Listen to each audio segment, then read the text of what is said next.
Hey old friends, welcome to just another random MMO stream thingy. As you can see, this random MMO stream thingy is Pantheon still. I decided to start Shaman just to see what it's all about. It's alright. I mean, maybe I'll talk a little bit about it later or whatever.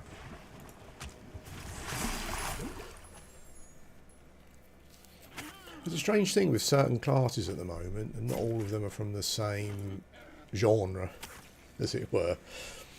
Yeah. Let's also point out that this, as some people seem to be very, very keen to point out, this is early access. In case anyone didn't know, or whatever, because it seems to be an excuse used by everyone for everything in any game when you talk about something that's maybe not very good. So yeah, this is early access, but it's a kind of like an 11-year-old early access. I think that's the way to look at it.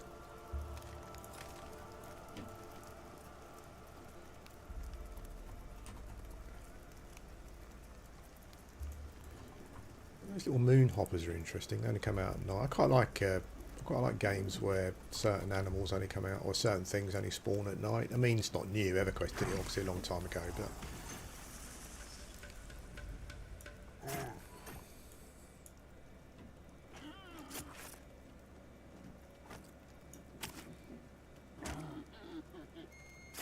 I think the screen's bright enough for you to see.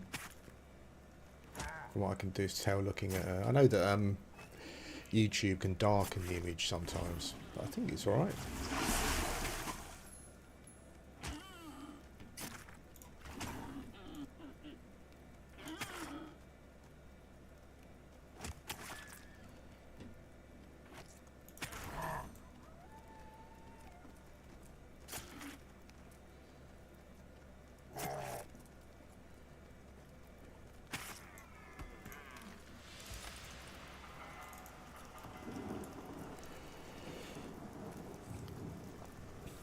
I know that was talking about the thing where the ogres start and getting past the first camp to get to the town.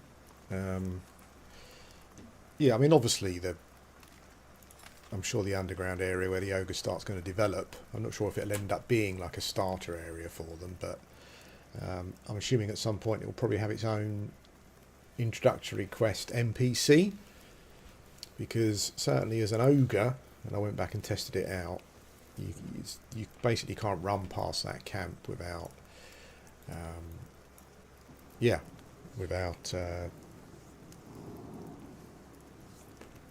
aggroing the mobs. It seems a bit weird. I understand that they want to try out different starting areas and stuff, but considering that the main quest you get is like the intro newbie quests, I think it's a mistake to essentially tell some races that you can't start it as early as others.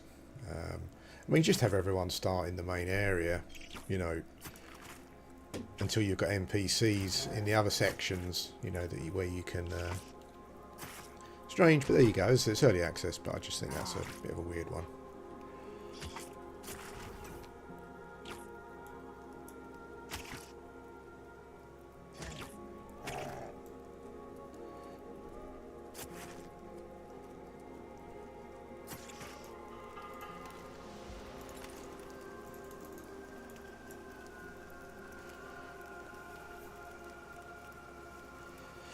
There's a thing, I've spoken about it before, but there's a thing that's developing, and I felt it as well. Like, it's not something that you notice so much in maybe more modern MMOs that have got this kind of gameplay loop, but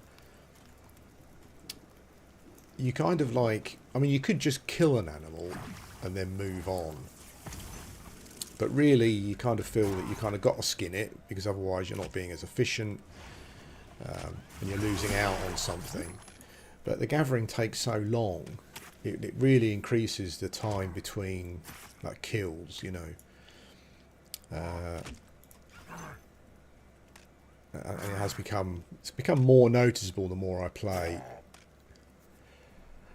Whereas if you take another game that's got gathering and crafting, for example, just the actual gathering part of it is not.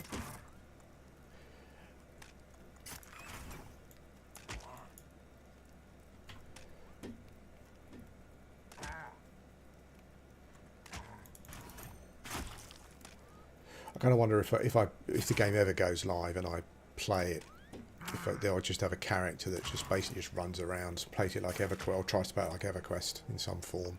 It depends on itemization as well. I mean, if the crafting system is going to be quite key to getting equipment, particularly early on, then I'm not sure that's going to be the right balance. Just with regards to, as I say, you know, just covering old ground really, but just as particularly from the animal point of view, you go through the act of killing the animal, and then the time to your next kill is extended because you, as I said, you kind of feel as though you've got to skin it really, and it's just very slow.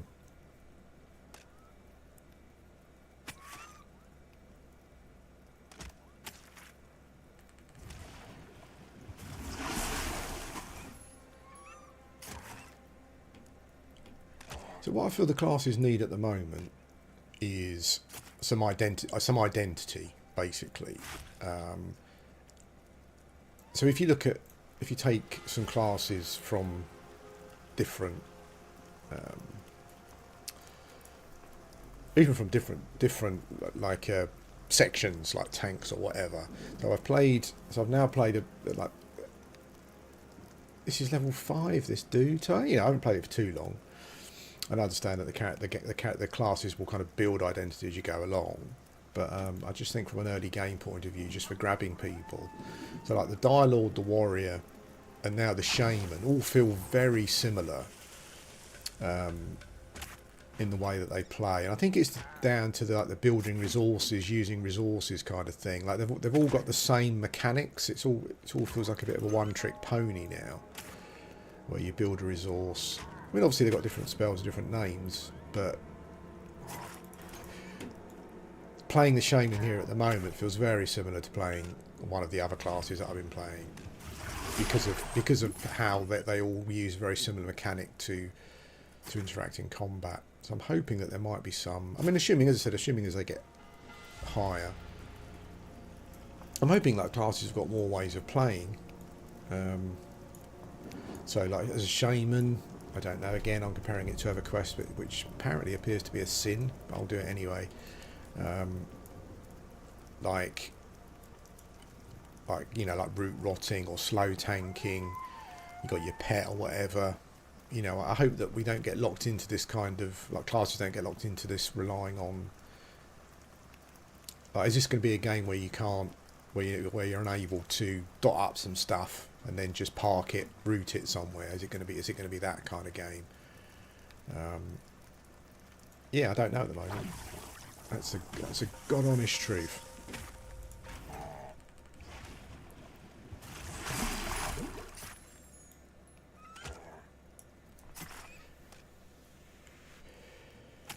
It's also interesting how just certain things that the game doesn't have, or the way that they do things, kind of, you know, I think we're just covering old ground, but it's kind of things that you notice more as you play more. So the fact you can't weapon swap during combat, particularly for certain classes, that really added a huge element of tactics to the game.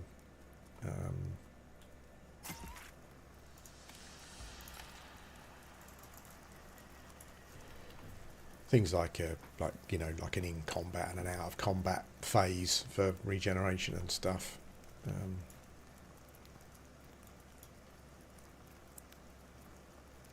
Yeah, it's interesting. Like, I'd like to know why the decisions like that are made.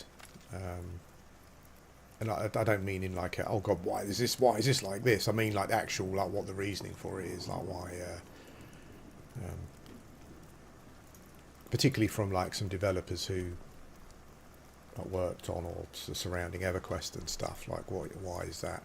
Why would you move to that system when it seemed to be very successful in their kind of previous games that they may have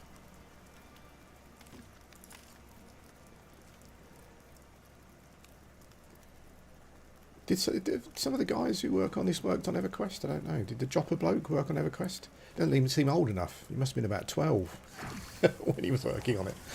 I've got no idea, honestly. Doesn't look old enough. Maybe he's up. Maybe he's just. Maybe he's younger than he looks, older than he looks. Yeah, so that's the thing I'm finding with the classes at the moment. They just don't feel different. Some of them, I should say. And I think it's down to this building up resources then. Because the classes have also got a very similar layout on their bars. So you've got your main spells. Then you've got these resource users that you can use on the other thing. So it's all very similar.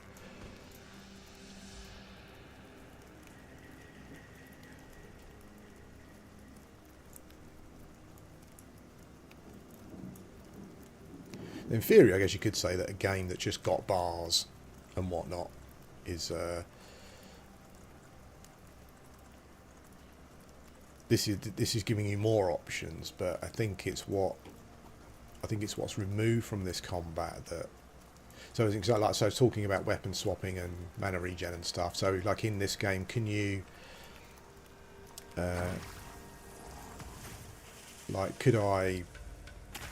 can you swap spells in combat, for example? I guess I'm not going to know that until I get like a route. So could I park this mob and then sit down and swap my spells around? That's another thing. If you can't, again, all these little things will really add up to the fact that you just got so much less tactical choice here. Yeah, and it'd just be interesting. Maybe they just thought that was all just too complicated for people in 2024. I've got no idea.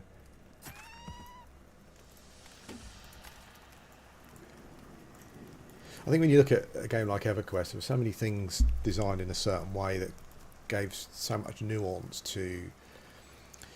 I mean, like sitting in a dungeon and putting some mobs and then crowd controlling them and then just killing them one by one or whatever. You know, I mean, you might say that's the classic EverQuest experience, and maybe this game does that, but I think there's a lot more to it than that. There are so many little elements in surrounding all of those things that, when you think about them,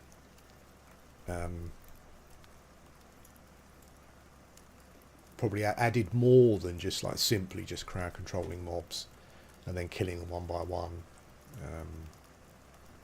Yeah, swapping spells in combat was a big thing for certain classes, Shaman, enchanters, what have you, and stuff.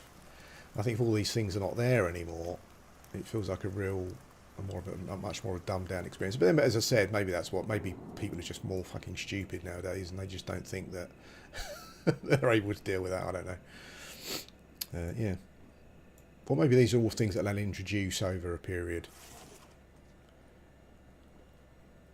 Or maybe they just don't like them.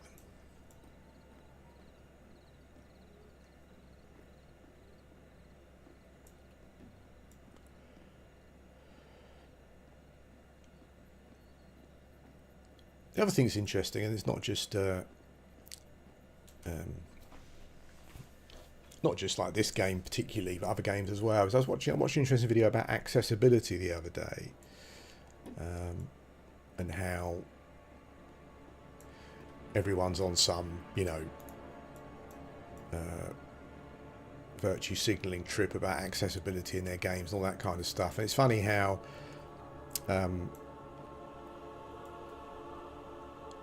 MMOs kind of, at the moment, are kind of ignoring that as well with some of their mechanics. I mean,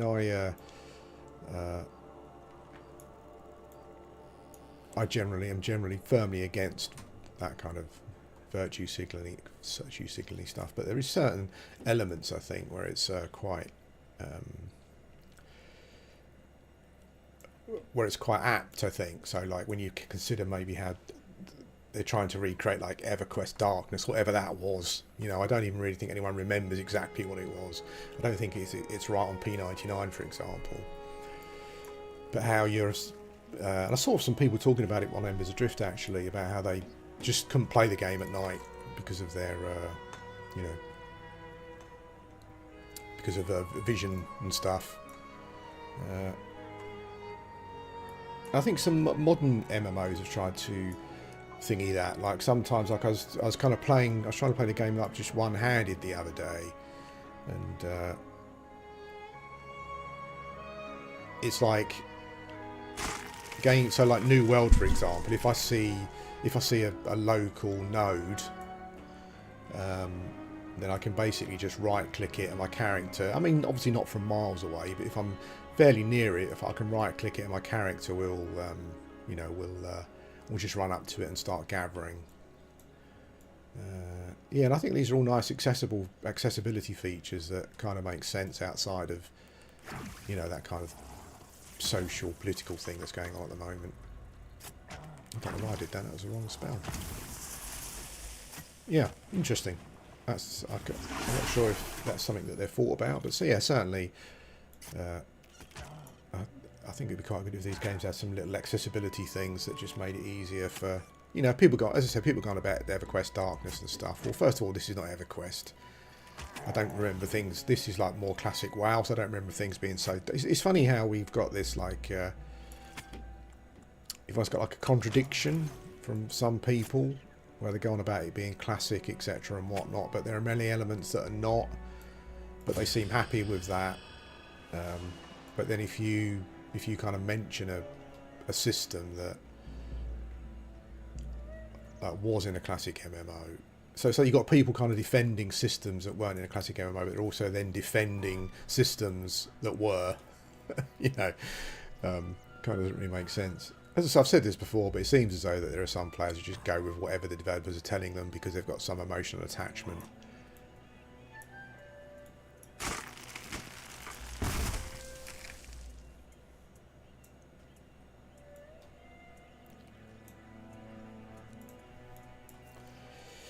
I also think it's probably more interesting actually, maybe, like if you haven't played any MMOs, or maybe you haven't played maybe this game is better if you haven't played EverQuest for a long time. I'm not sure. I kind of get that impression, like when I see comments on videos and stuff, and people talk about, you know, I remember when you had to, when you could only look at your spell book when you were medding and stuff, and it's clear that they probably haven't played EverQuest for quite some time. It's probably since back then, you know. But maybe that's the best way to get into these games. Although actually not this one. No, as I said, I think that you probably, like if you play classic WoW and you come to this game, and you haven't played classic WoW on any of the classic servers or whatever, then I reckon you'll be right at home here probably.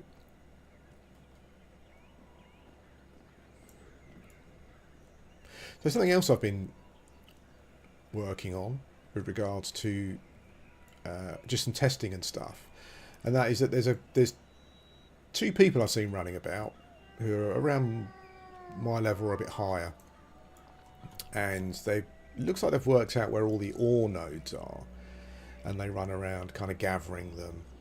And I've noticed this same person or two in kind of like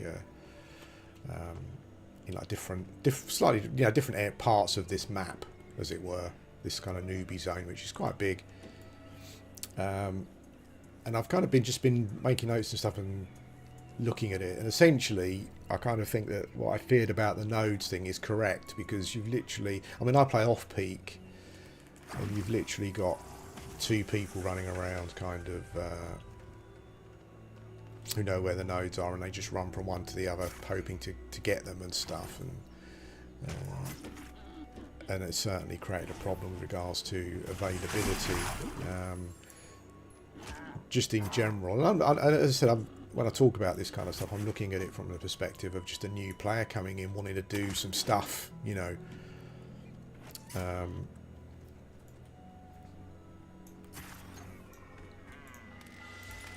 Particularly if you're kind of, what it seems as though you're aiming for an audience, you're aiming for like not really a classic EverQuest audience, you're aiming for the audience maybe who played like the second generation of MMOs. It's quite weird that all those MMOs really gave you so much more than those original classic MMOs. You know, they were like, even things like Vanguard and stuff, like it all felt a lot more dumbed down than EverQuest. But here you've kind of got, I think I said it before, but you kind of got like a mix of eras. and it doesn't really seem to work particularly well, because it seems as though there are some systems that were in the classic MMOs, and I'm talking about first generation ones, that are acceptable, but then there are systems that weren't in those games that may or may not be adding benefit to the game, depending on how you look at it, that are also acceptable. So it's weird. When I say acceptable, I mean that you get people over enthusiastically, rudely defending all of the decisions that have been made.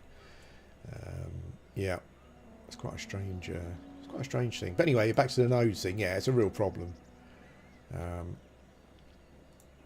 mean, I'm not sure how many people are on at the moment, but I logged on a little time before I started streaming, and I've seen the iron ore dudes running around, and I haven't seen any available to collect. So yeah, I just can't for the life of me see it as like a good design decision where you've implemented a system, but you've implemented it in such a way that I don't know. Some people say, well, that's great. You know, if these people have worked it out and whatever, then that's fine. Yeah, they can then sell it and make loads of money and that kind of stuff. But yeah, that's just short-sighted. I think. I just think that you don't. I kind of feel if that's your viewpoint, you haven't been playing the MMOs that have been released over the last kind of 5 to 10 years, and you haven't seen like what's happened to those games from an audience point of view.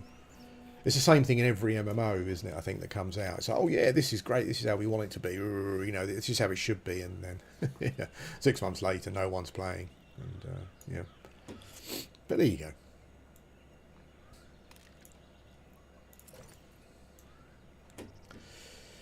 Oh, I can't pick up my onions.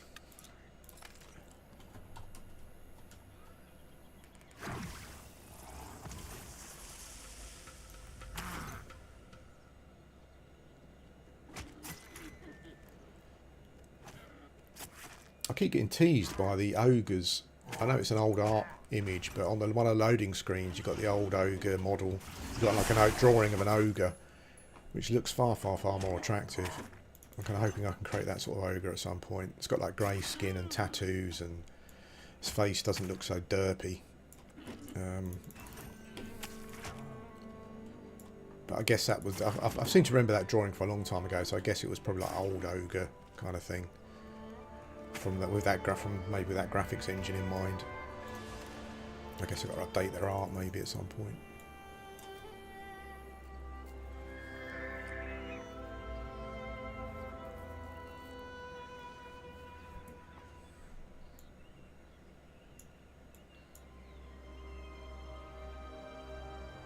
It's interesting, like the combat pacing as well. Like I did a bit of P99 the other day for reference, just a newbie character, and I guess the thing, as I said, it's like a mixture of eras, and I'm not quite sure that it works particularly well. So like in World of Warcraft, like killing mobs to level up wasn't really a thing. You know, you got most of your stuff. I'd imagine over the course of leveling to 50, you got most of your experience from doing quests primarily. So you went and killed mobs, but you were killing mobs, unless you were, I guess, trying to get a drop or something, or you're in a dungeon, you were generally killing mobs to complete a quest objective. But here, it's a bit like EverQuest in the sense that you kill mobs to level up, essentially. That's kind of one of the only options. So that kind of then makes the whole decisions around kind of interesting around... combat pacing, because what I'm finding in this game, as opposed to playing a similar character on EverQuest at a similar level, is the fights take a lot longer on here. I've noticed, which is quite weird actually. But what I'm finding is that there's not as much downtime basically. So you've kind of got a situation where mobs fights feel slower anyway. I didn't time it. It's just like, you know. They feel slower. Where are you going? But there's kind of less downtime in between. Yeah, so it's and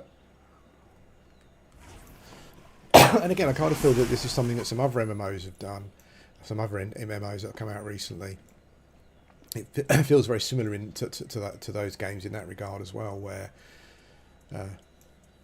after a certain point, quite early on in your leveling, like killing mobs, it takes longer, but you have less downtime.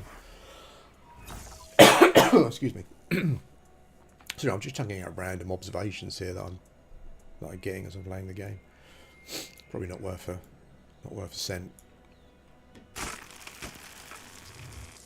Oh hello, who was that? Did someone just buff me? I do like flyby buffs. That's why one of the reasons I enjoy playing the old Shaman on EverQuest. Level 6, I'll go back actually, because I think that I will probably have another spell to buy.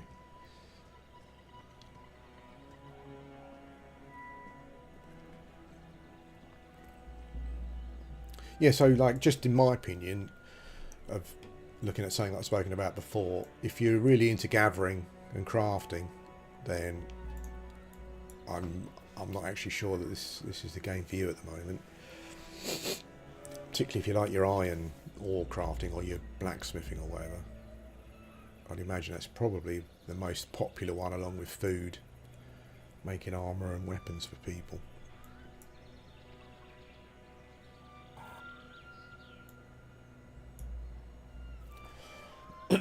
Certainly if you like a little running around, you know, smacking things, and you like to see numbers go up and stuff, which is like any MMO, then yeah, you might enjoy that bit of it.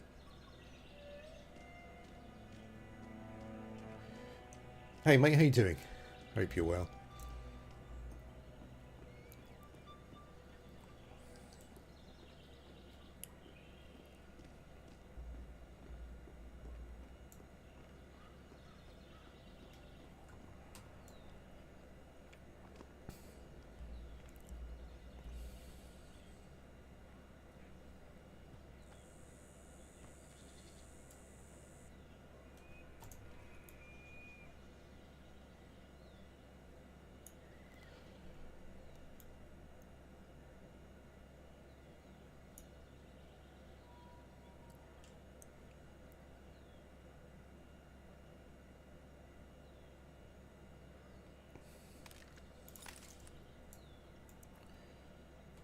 Let's kill this beetle. Oops, no, don't do that. Sometimes these slog beetles drop a helmet. It's not great. I think it's only a couple of AC, but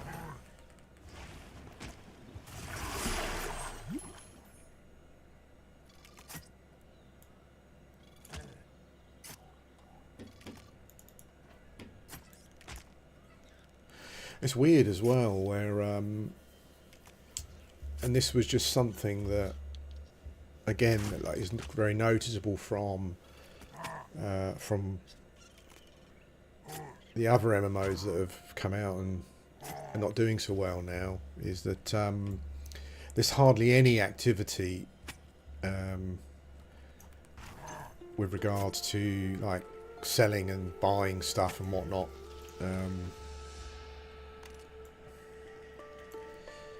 Very, very little chat of any sort, really, which is also concerning, because in another game that I played, it took so long, it took so many resources to increase crafting skills that people just didn't sell resources generally. I mean, I remember running around in that game a few times and I was getting tells from people saying, are you selling any ore, for example? There's just no market. And I said, no, sorry, I'm keeping it all myself, which I was, you know, because it took so long to as I said, I mean, you know how I feel about it. I kind of feel that, like, I think like an economy in an MMO can work, but I think maybe you have to have a centralised place for it. I don't know why people are so against like marketplaces or something. It's like it's a natural thing you would have in in a world, a place where you went and bought and sold stuff, you know.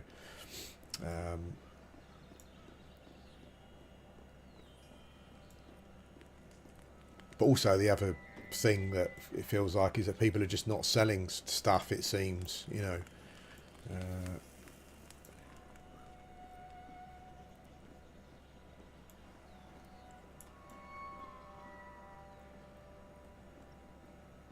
So what happened on that other game was that in the end people just went around collecting all their own resources and just used it to raise their own skills, and there was hardly any marketplace for stuff.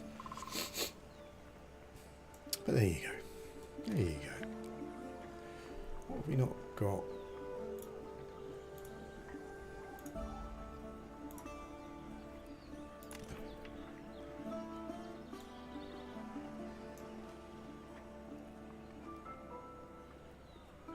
This keeps coming up every time you come into town. I'm not sure if it's supposed to come up every time. Maybe when the perception skill goes in it, well, you'll kind of get it once kind of thing. And oh, that makes sense. Putting your skeleton sitting right on front of the top of the banker. So people did that on purpose.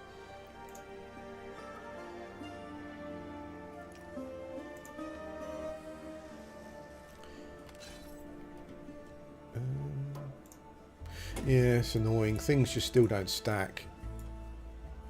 So when you right click to send something to the bank, it doesn't stack on top of stuff that's already in the bank. It just can't. It seems quite weird that that hasn't been fixed yet.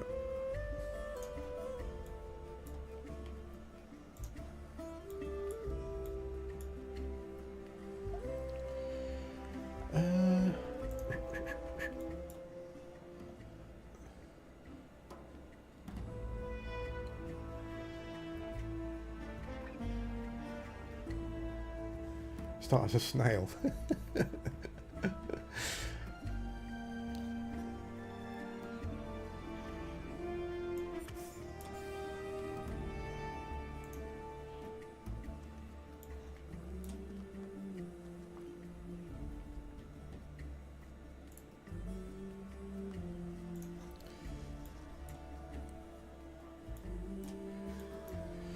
I'll have to buy some bags to put stuff in soon, I guess. In the old bank.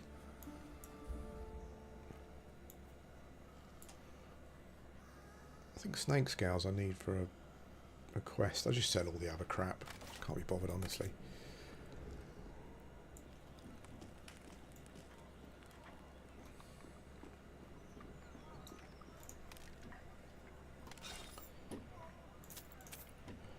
Sell. Keep the rabbit's foot. Sell.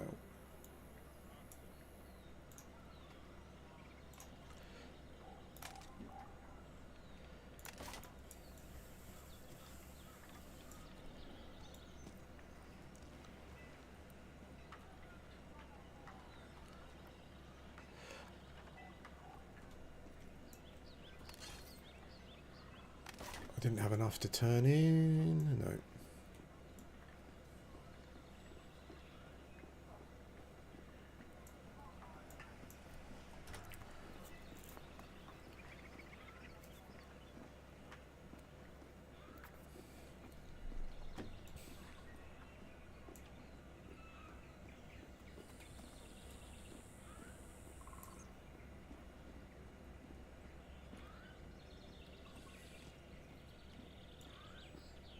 Oh, where's the? Oh, it's on the other side of town. Just try the old. See if I got. I think I've got a new Shaman spell. Have I done the courier's quest as well yet? I think so. I think I did one probably.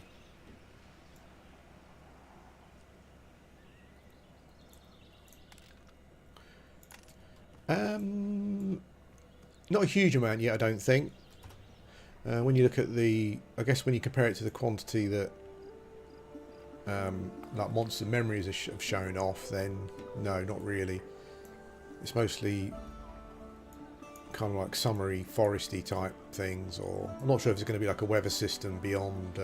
It's funny how basic like weather systems and stuff are in comparison to not every MMO that used to do it, but I remember like I mean even simple things like I remember when in Asheron's Call when it was winter time, you know, they would basically change the biome to a snowy essentially.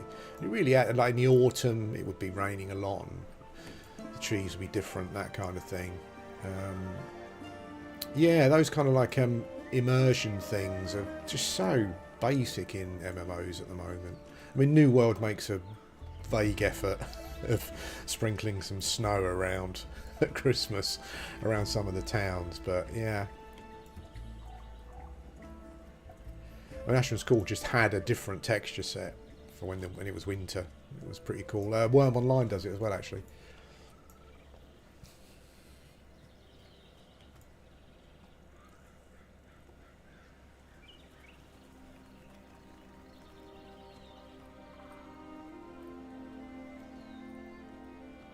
Yeah, it's a shame that just so many barely have anything. It's always amazing logging in to... One of the things I really loved about Worm Online was logging in and the seasons have changed. I think with Worm, though, the seasons, they don't change in real time. Whereas in Asheron's Call, they used to change it for the season. So this is the... I think this is the human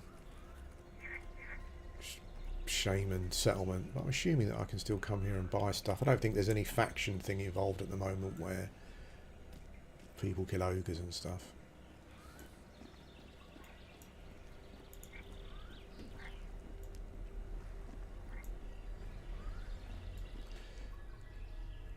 Shaman traits. Oh yeah, you can get traits as well. How much is that?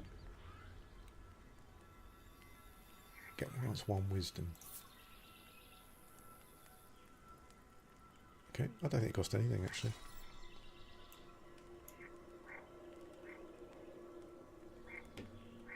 Oh yeah, there it goes. I think you have to use it by the looks of things.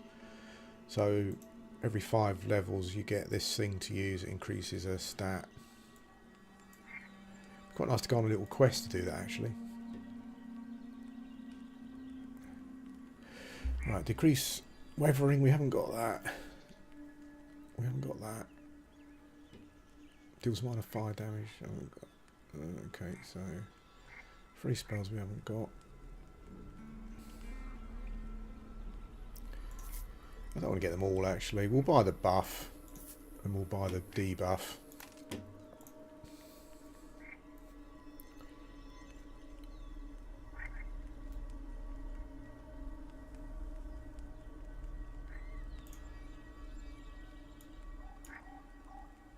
Yeah, I've been sort of playing it on and off now for a while. I kind of backed it ages ago and then obviously forgot about it like most people did.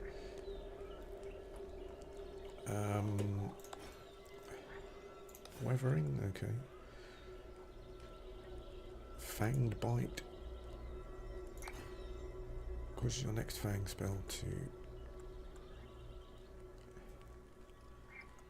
Imagine if it's fanged. Is it called fanged something then? Cost no mana. Okay.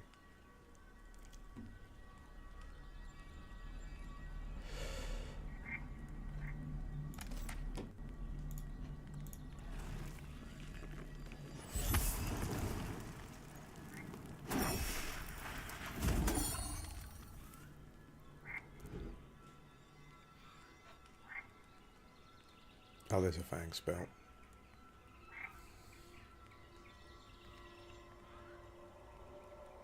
So at level 8, Shaman get a resurrection spell. Windstrider, which is basically like a terribly, terribly budget Spirit Wolf. Like the worst type of Spirit Wolf you can possibly get. And you get, at level 10, you get like a wolf dude.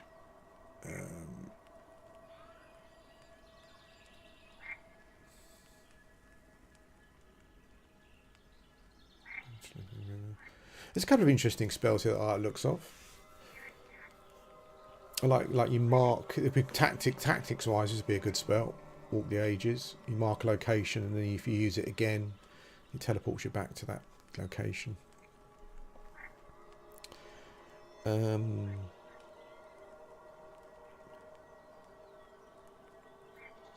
it wasn't for the PvP thing, like, I'd probably be playing Ashes all the time. But I just, you know, I can't be doing a little Jimmy running around killing me every time. For whatever reason, I can't be...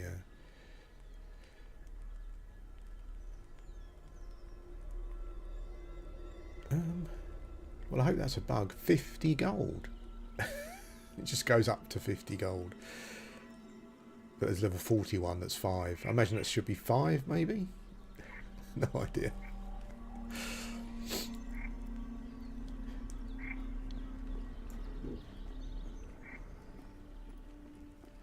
Yeah, there doesn't seem to be an upgrade to the Pauper's Spirit of Wolf. So I guess it will just go up in ranks, probably. The Shaman, it's funny how they've differentiated the healers as well, almost completely it seems. Like, I have to check actually, but so far, like, I don't have a healing spell that just heals for a set amount. It's only healing over time. That's quite odd. I think the Cleric is just healing a set amount in one go.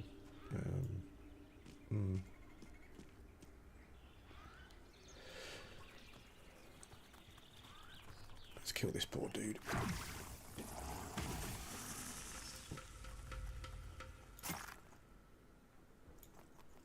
What does Fang Bite do?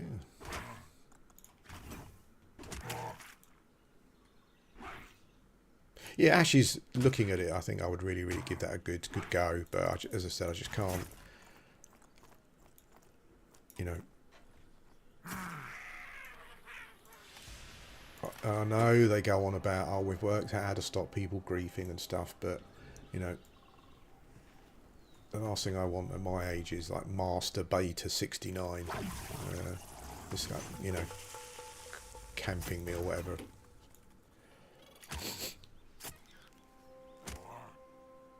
Yeah, I mean, I think the thing is we've seen it all. Well, I've seen it all before. You know, I've played some PvP games that said that they'd come up with this genius system that means that people wouldn't grief, but people found out ways of doing it. Whether it's multiple accounts, multiple characters. I think unfortunately there are people that just play those games, that play PvP games just for that. I mean, I've met them, I've spoken to them. Like, it's their sole purpose. Like, they enjoy ruining the game for someone else, and they're happy if that person quits the game. That's kind of, I don't understand why developers don't seem to understand that that's just what some people are like. If you played MMOs for any amount of time, as I said, I've spoken to those people, and it was what they were all about. It's what they enjoy doing. They wanted to ruin someone's game. They wanted them to quit, as people have told me before. So, you know, they'll find a way.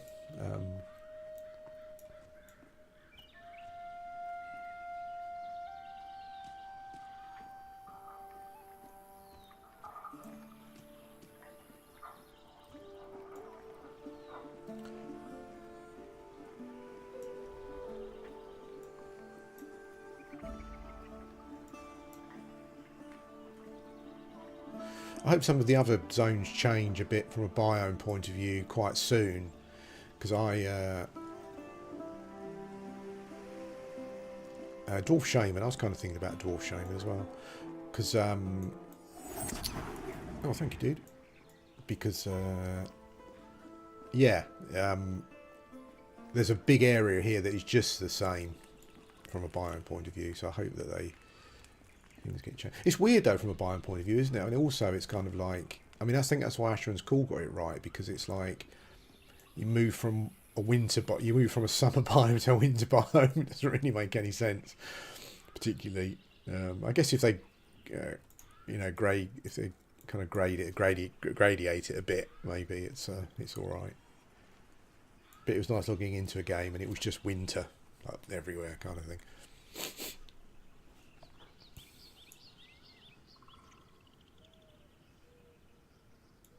After last stream, I installed. I haven't played it again, but I installed Worm again just because I don't know. Like, it's such a shame that game didn't. I understand it wasn't supposed to be. It's supposed to be a game where players just go in and they create the world themselves. But I wish there was like a Worm type game that also had a fairly deep like PvE system.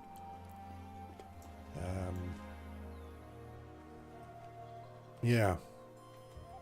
As I said, I downloaded it. I didn't log in. I'm sure my character's still there, sitting on the plot that I had. It's probably now it's definitely has run out of money and stuff. I think the whole monetization thing there was not very good either. The fact that you had to pay 2 subscriptions, you know, I didn't like that. Like $10 a month, and you get your land and your subscription and whatever. You know, that's what it should have been.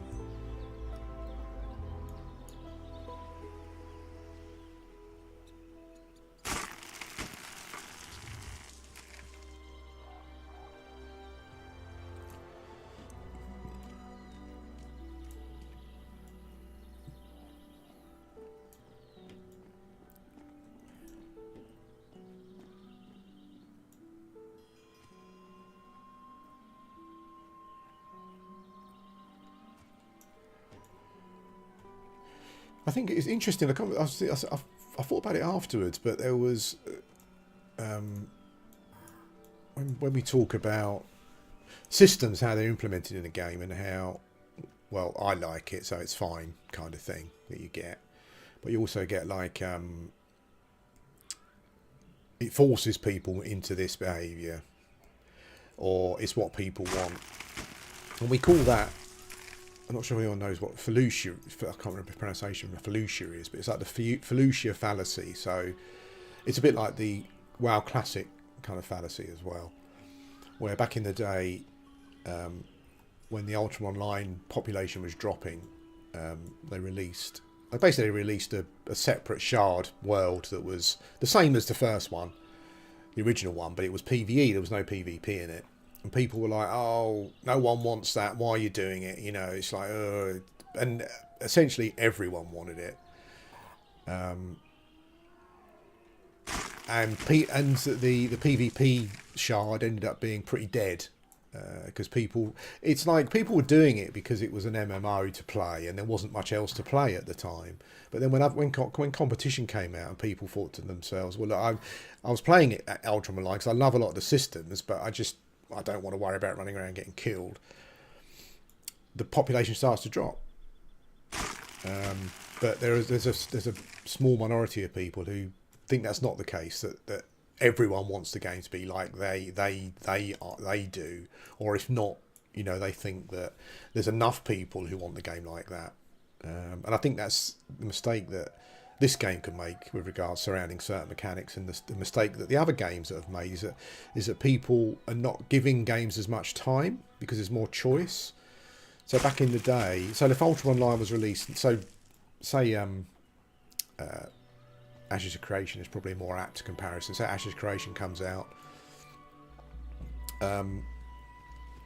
If people might think that they're okay with it, but after they get killed repeatedly by other players, at some point they're going to move on because there's more choice. That never happened that's kind of like the Felucia fallacy thing, where it never happened with Ultra Online until later on, because there wasn't really anywhere else to go. Whereas if they had released a PvE shard for Ultra Online earlier, then people still would have gone, you know, because they just didn't want it. And I think that's what's happening now. You know, there are mechanics being introduced into these. It's probably a better maybe comparison than than any of the reasons that I've given. Is that there are so many more games to play now.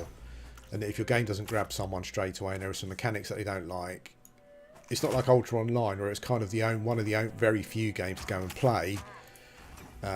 You've got lots of choice now, so people just go, well, this mechanic is not, I don't like this mechanic, or it's not how I hoped it would be, so I'm just going to go and play something else. And I think that's what's happening with MMOs at the moment and their audience. And it's all very well for us to sit here and say, well, I like it because it forces people into this behaviour. But ultimately, people don't, even going way back to the 90s when people were playing MMOs, people don't really want to be forced into a behaviour. They did it because they didn't really have much choice if they wanted to play an MMO. But now there is a lot of choice, so people are not sticking around, and I think that's what's happening. People are finding things that are not working for them, and they don't like it. And so they move on, and I think it's unhealthy for us as players who maybe do like that game to say, well, I like it, so just go and play something else, because that's what the Embers Adrift core audience said. Now look where that game is. Yeah. Hi mate, this is Pantheon. It's just gone into early access.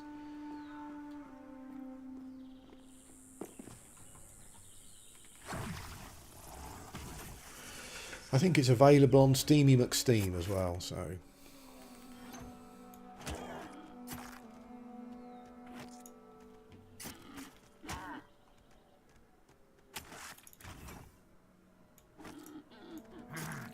I also feel that with some of the abilities that the Shaman has got, it kind of feels like filler. It's almost like someone's played the class and they thought it's not quite working as intended. So like I've got some free abilities here, damage abilities, But I don't quite know why. Like, how do they fit in with the theme of the class? It's all right calling them like Serpent Strike because you think that Snake Shaman or whatever, but it just feels as though someone has designed the Shaman and said, oh, we need to give it some filler abilities because it's not really working that well from a damage point of view. Well, just increase the damage of the dots or something, or give them a couple of dots or something. Yeah, it's weird having this bar of abilities here. Like on some of the other classes, it uses your readiness, I think, for example. I wonder if these abilities used readiness, which they don't. Maybe they're supposed to, and it's a bug. But maybe if they did, I mean, I already feel like I'm kind of playing one of the other classes I've played from building resources and using them. So I wonder if it's a decision that the Shaman abilities here don't use the readiness, because it would then just feel almost exactly the same as like a warrior or whatever. Don't know. I guess it'll all come out in the wash as things change.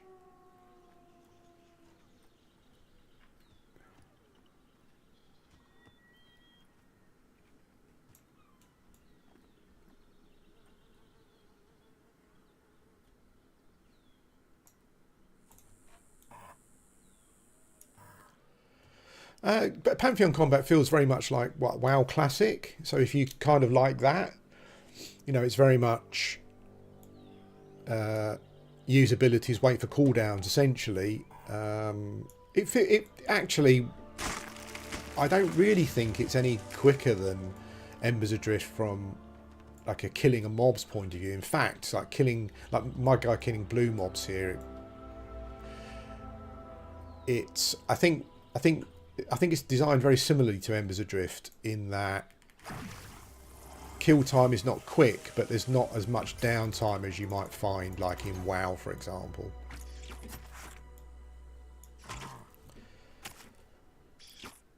But then I suppose it also depends on how you play. So like I could burn mana using my one like direct damage spell if I wanted, I guess. But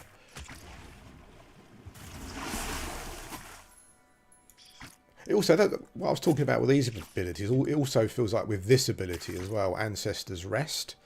So it's like an in combat mana regen. It almost feels like a lot of these abilities are plasters for systems that that this game doesn't have, that you might have found in EverQuest, for example. So because this game has a horrible in combat and out of combat state. Like you're not regaining anything, I don't think, when you're in combat. So the mana classes, so like the cleric has it as well. The cleric just has like a percentage increase in mana. So it's like we've removed this, but now we've realised that the casters can't gain any mana if they're in combat. So we've got to give them an ability. So many weird choices, just small choices with regards to combat. I mean, we can count them, can't we? Like the in combat and out of combat state for regeneration. You can't weapon swap. I haven't tested it yet because I can't, but I'm not sure if you can. Like, can you change your ability bars in combat? Just lots of little things that dumb it down from a tactical point of view.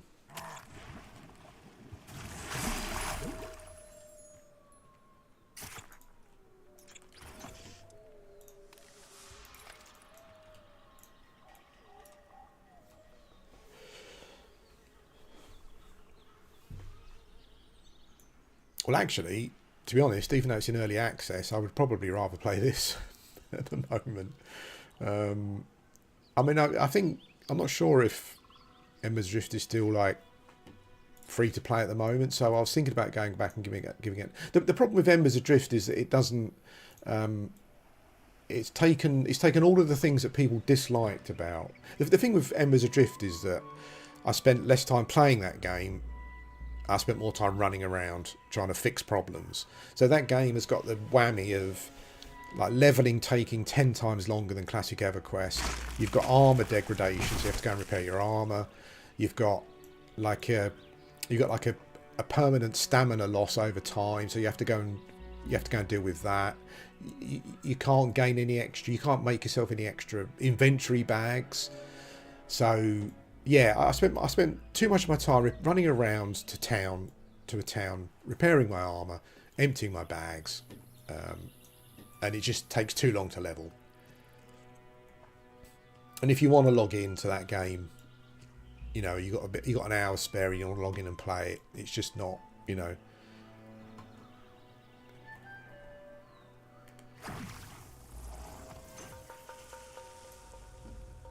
Yeah, so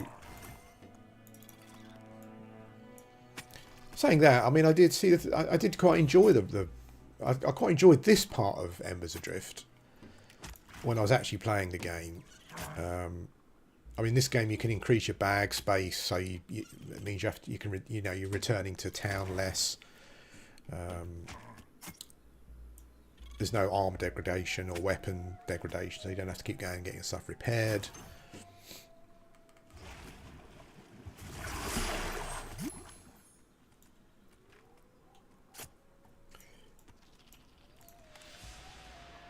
Oh, there we go. We got the helm. It's about the only drop that I've had from. Oh, it looks like a hood on the ogre. I like that. That looks good. I kind of feel that this game misses a trick with a class race combination as well. I don't know why we're still stuck in this. Like, how cool would it be to be an ogre rogue? Look at that. That is fucking badass. I mean, I would play an ogre rogue with this kind of outfit on. Yeah, I don't know why we're still stuck in this old-fashioned. Oh, ogres can't be rogue, can't be this or that, or dwarves can't be this or whatever. It's like, fucking hell.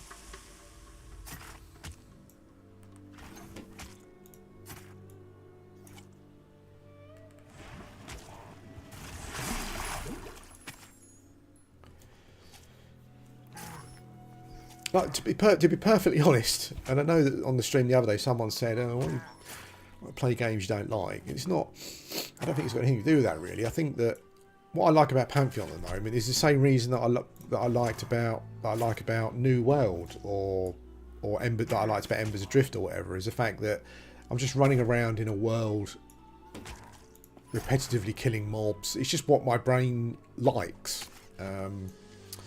But what I found with Embers, and it's quite similar to this game as well, is that at some point the things that I don't like about it, I just get to a point where I think, well, I just don't want to waste my time doing it. But essentially what I like doing in this game is the very generic MMO thing of just killing mobs and having a little look around, essentially. There isn't anything in this game so far that I feel... There's no USP at the moment, like at all. It just feels like some of the other games that I played. I know you got the climbing system. Maybe that will be it. You've got the perception system. It'd be interesting to see what they do with that, because like Dungeons and Dragons Online already has that essentially. But if they can come up with a more detailed version of that, that'll be interesting. But yeah, but I mean the combat's not particularly inspiring. It doesn't do anything different. I'm just sitting here waiting for cooldowns, basically, and auto attacking, very much like yeah, some other games that we've played. The mobs are your usual, you know, what you would expect.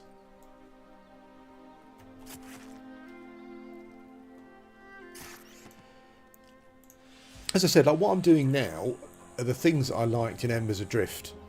Doing the same things in Embers Adrift and the same things I like doing in New World, for example. But in Embers Adrift's case, Embers Adrift just put too many barriers in the way of me doing the stuff that I enjoyed doing. That was basically it. The other thing as well, of course, is that these experiences are like the reason I play EverQuest is a completely different reason to the reason that I enjoy EverQuest, like certainly on P99. The reasons are completely different as to why I'm playing this.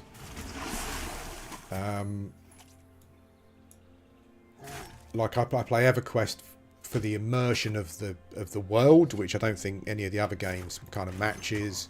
The lore, all the little systems that EverQuest has that these games have kind of removed.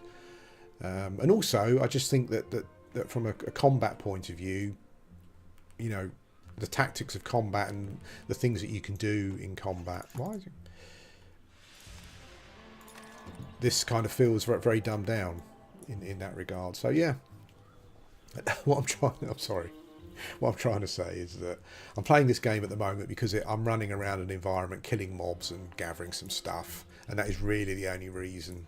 I don't feel attracted to the lore yet because I guess there isn't much.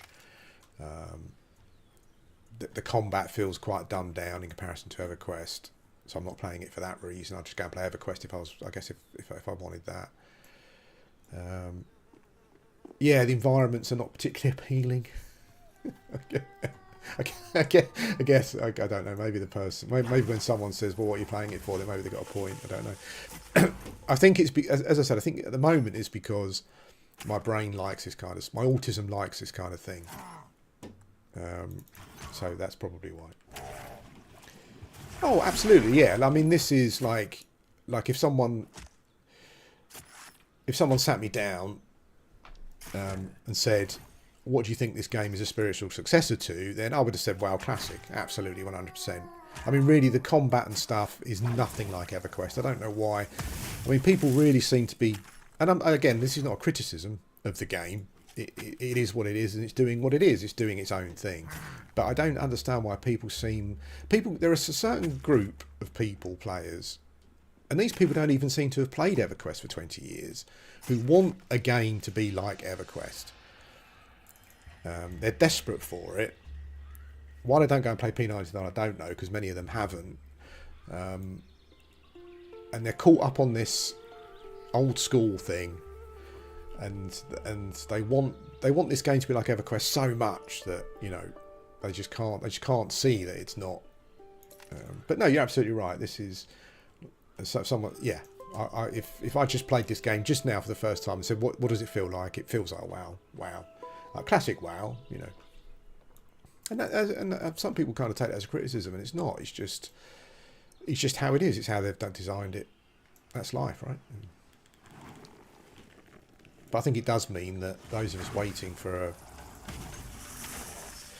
an EverQuest experience. It's funny because, like, I've seen some people who, like, I've seen some people on, and it comes around to this thing again, doesn't it? Where, like everything's all right until you criticise my thing, kind of thing. I mean, I've actually seen people say, like, all I want is like literally just want EverQuest again, but with like different graphics, basically. And then I've also seen those people then kind of push back against you when you say this is kind of not like EverQuest because of this, and this, and they go, oh well, what do you want it to be just like EverQuest? Well, hang on a minute. You know, that's what other people are saying, not me.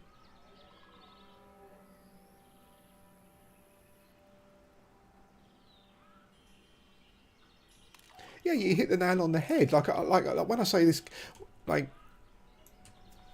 in a couple of streams I've done of the game previously, you know, when you talk about the game being more like WoW than EverQuest, like people kind of take that as an offence, and I don't get it. I mean, I love classic WoW. You know, when it came out at the time, it was amazing. I spent loads, you know, loads, at least 2 or 3 years playing it solidly. It was the only MMO that I played. As you say, there's nothing wrong with it. But this game is clearly that era. It's clearly that era. There's nothing. I think what happens is, so if we look at the combat, what happens is because you're standing here like this,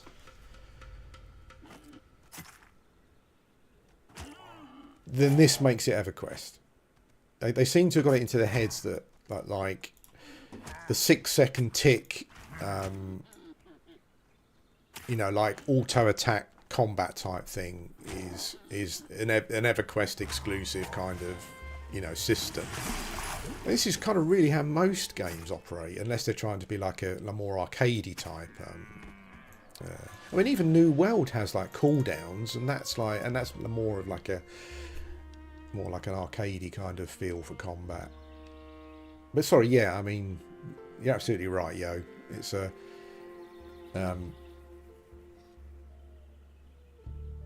this game is inspired by classic WoW, and that's fine.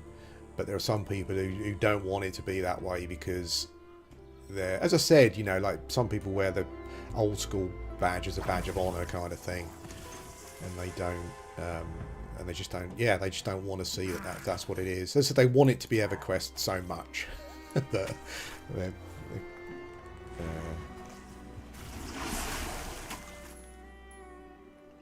yeah, but the weird thing is that they seem to have a hate for WoW, but then at the same time they will defend the WoW mechanics that these games have got, and they try to pass them off as being classic. Now, maybe these people class WoW, like vanilla WoW, as being a classic MMO.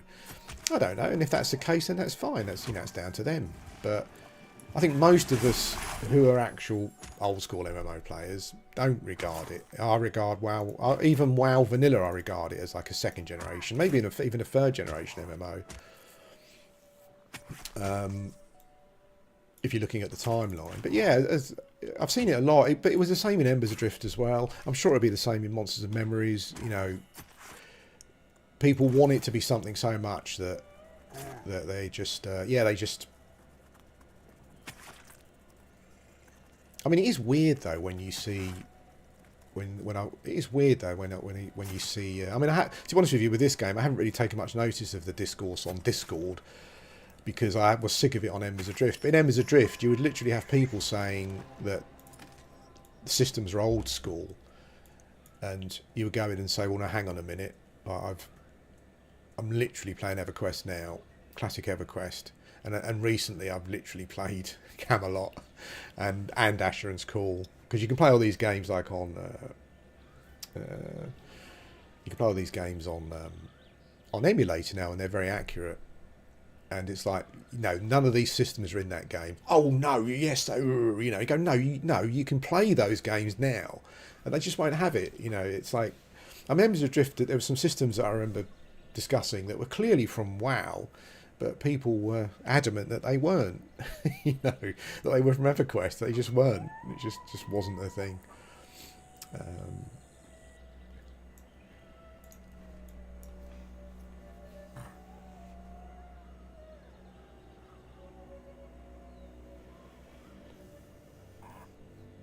Gears of War old school. I guess to some people it is. I think the thing is, though, is I think you have to have... I don't know, maybe it's not a great analogy, but it's like someone buying a... I think you have... Like, old school really has to be definitive in a sense that you're talking about certain eras of gaming. So, like, Gears of War is clearly not old school. Like, someone might have played it when they were young, but there was... But I don't know, when did Gears come out, the first one? There was probably like 30 years of gaming gone on before Gears came out. So even if you played Gears as a kid and it was your first game, for example, you still can't call it old school, because it's not. You know, it's kind of like mid-era gaming. I think you have to kind of have some kind of, like, you know...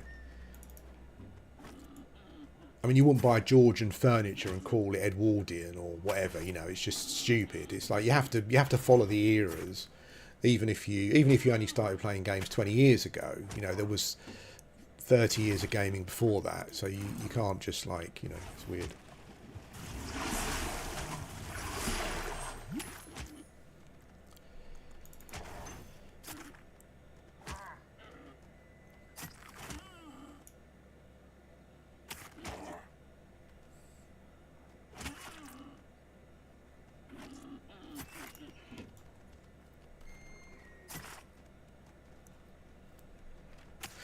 Well, everything. I mean, I would probably admit I'm too I'm too logical and too cynical, and that's just the way my brain works. But people are just too emotional about everything, you know, and they're reading social and political and ideological stuff into everything. It's like I don't quite know why I keep getting recommended them, because I keep clicking on YouTube thing and going, don't recommend me this stuff. But like recently I guess YouTube's pushing it, like I've been recommended a load of videos saying like why Dragon Age the Veilguard is a good Dragon Age game, and it's not. Maybe you might like it as an arcade, as an ARPG or something more akin to, or whatever, but it's not a good Dragon Age game. But the people making these videos are just too emotional, you know, because there's no logic behind it. There's no like critical thinking. It's just all just too emotional. People can't look at stuff.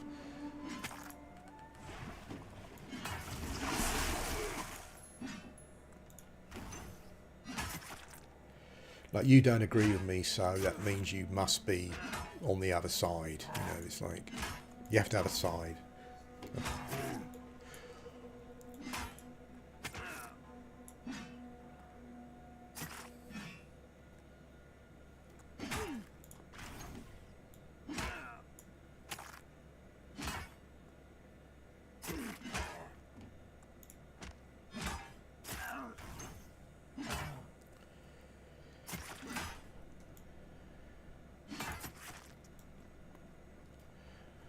What you need is emotional or logician. you need whatever that is. You need a balance of both. You know, like I'm a massive Stalker Andy, you know, and I've been waiting for Stalker 2 for like, I don't know, since since the original game came out. I don't mean they did have some sequels, obviously, but I mean like a proper, like what we but you know, so I could be over emotional about that game, but and I played it and I enjoyed it, but it's got massive faults with it, and there's a lot of it that isn't what I would say is a Stalker system or mechanic. It's more of like a Metro one. Actually, I've just started playing Metro again.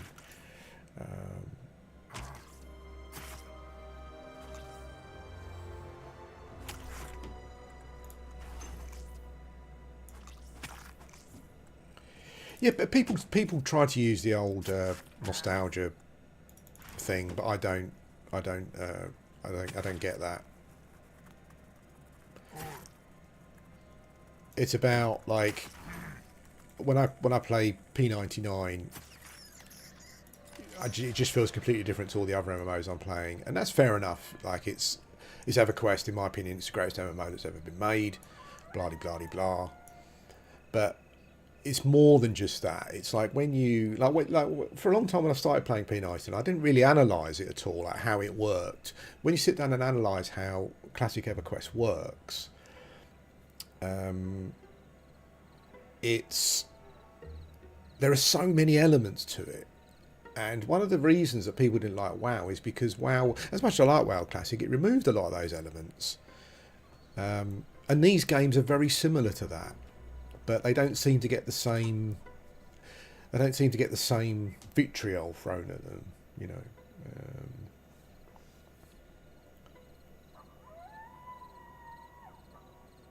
Hey Darren, how you doing, mate?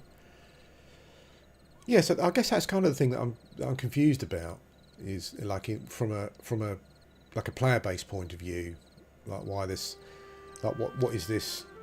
And I guess we touched on it. It's just an emotion thing, isn't it? Like you either get too emotionally or financially attached to something, and you end up just not really being able to see the faults, and even things that are not fault, you know, just simple gameplay mechanic things. You just can't see them. Your brain just doesn't register them.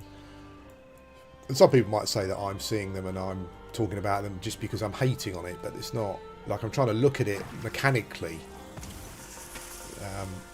in reference to games that I played and comparing it to those games.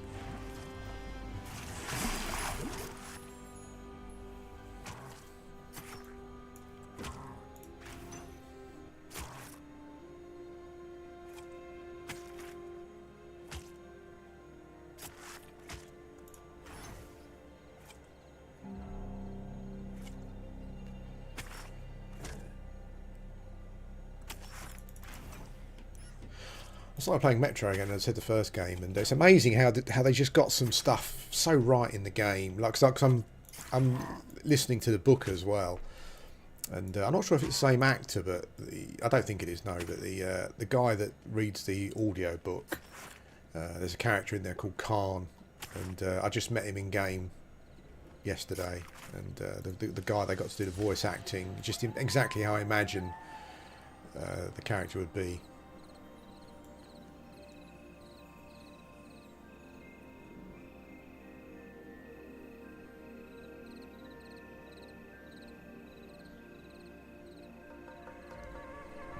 Oh, hang on a minute, I don't think I like that. Oh no, okay.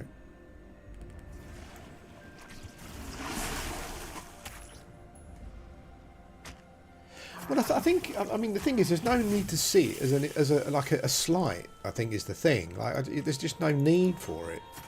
If you say something is more akin to something, and there's people saying, yeah, I mean, I can see what you're saying. It doesn't. Maybe embrace it. Maybe say, yeah, great. We want to be like a classic WoW, you know. Or we want to be a classic WoW with our own kind of flavouring. That's great. You know, I don't just embrace it. You know.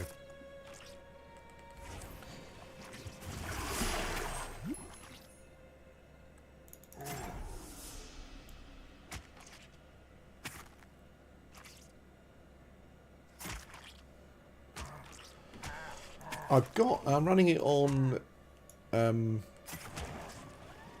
know, LG released those OLEDs that were kind of like more like monitors and stuff. I've got one of those at the moment. It's the first generation one, though I keep thinking about upgrading it. But I'm moving house at the moment, so.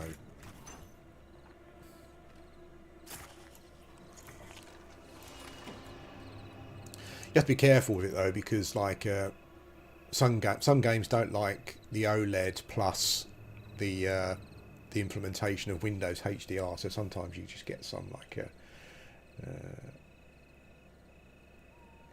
yeah, that's it though, isn't it? That's what's in them that sees something that's clearly not there.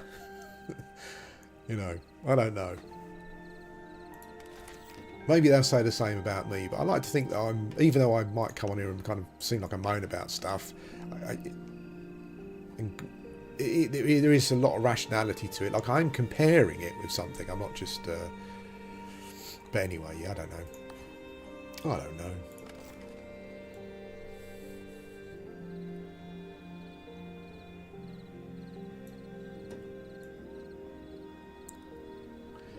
Yeah, I mean, I think we understand that MMOs are going to have a lot of similarities in a certain way. That's just how MMOs are. It's part of the reason why we like them. I mean, I like this about MMOs, running around, kind of. I mean, apart. I was about to say something stupid. Actually, I was about to say that apart from the gathering and stuff, it's kind of a bit like running around EverQuest and stuff. But it's kind of not really.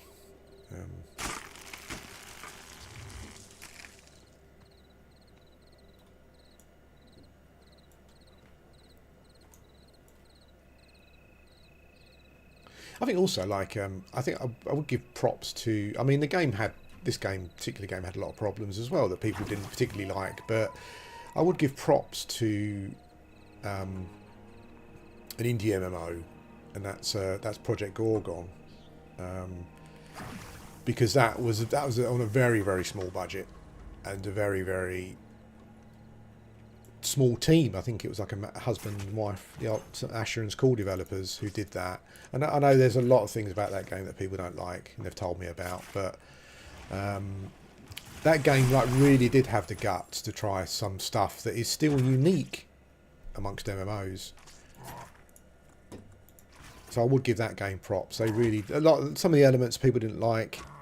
I know, like the Necromancer summoning thing was a big thing that people didn't like and stuff, and some other bits and pieces. But yeah, I think Project Gorgon deserves a lot of props for doing stuff, like really trying to do something different. And yeah, and there's some mechanics in that game that's still unique.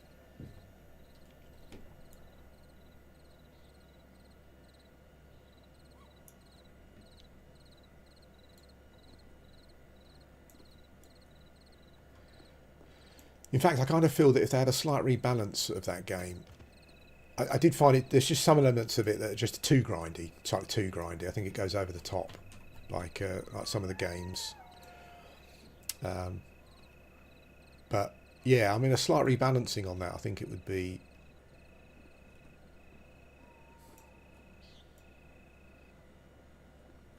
I played it once actually, back when it came out. I haven't played it since.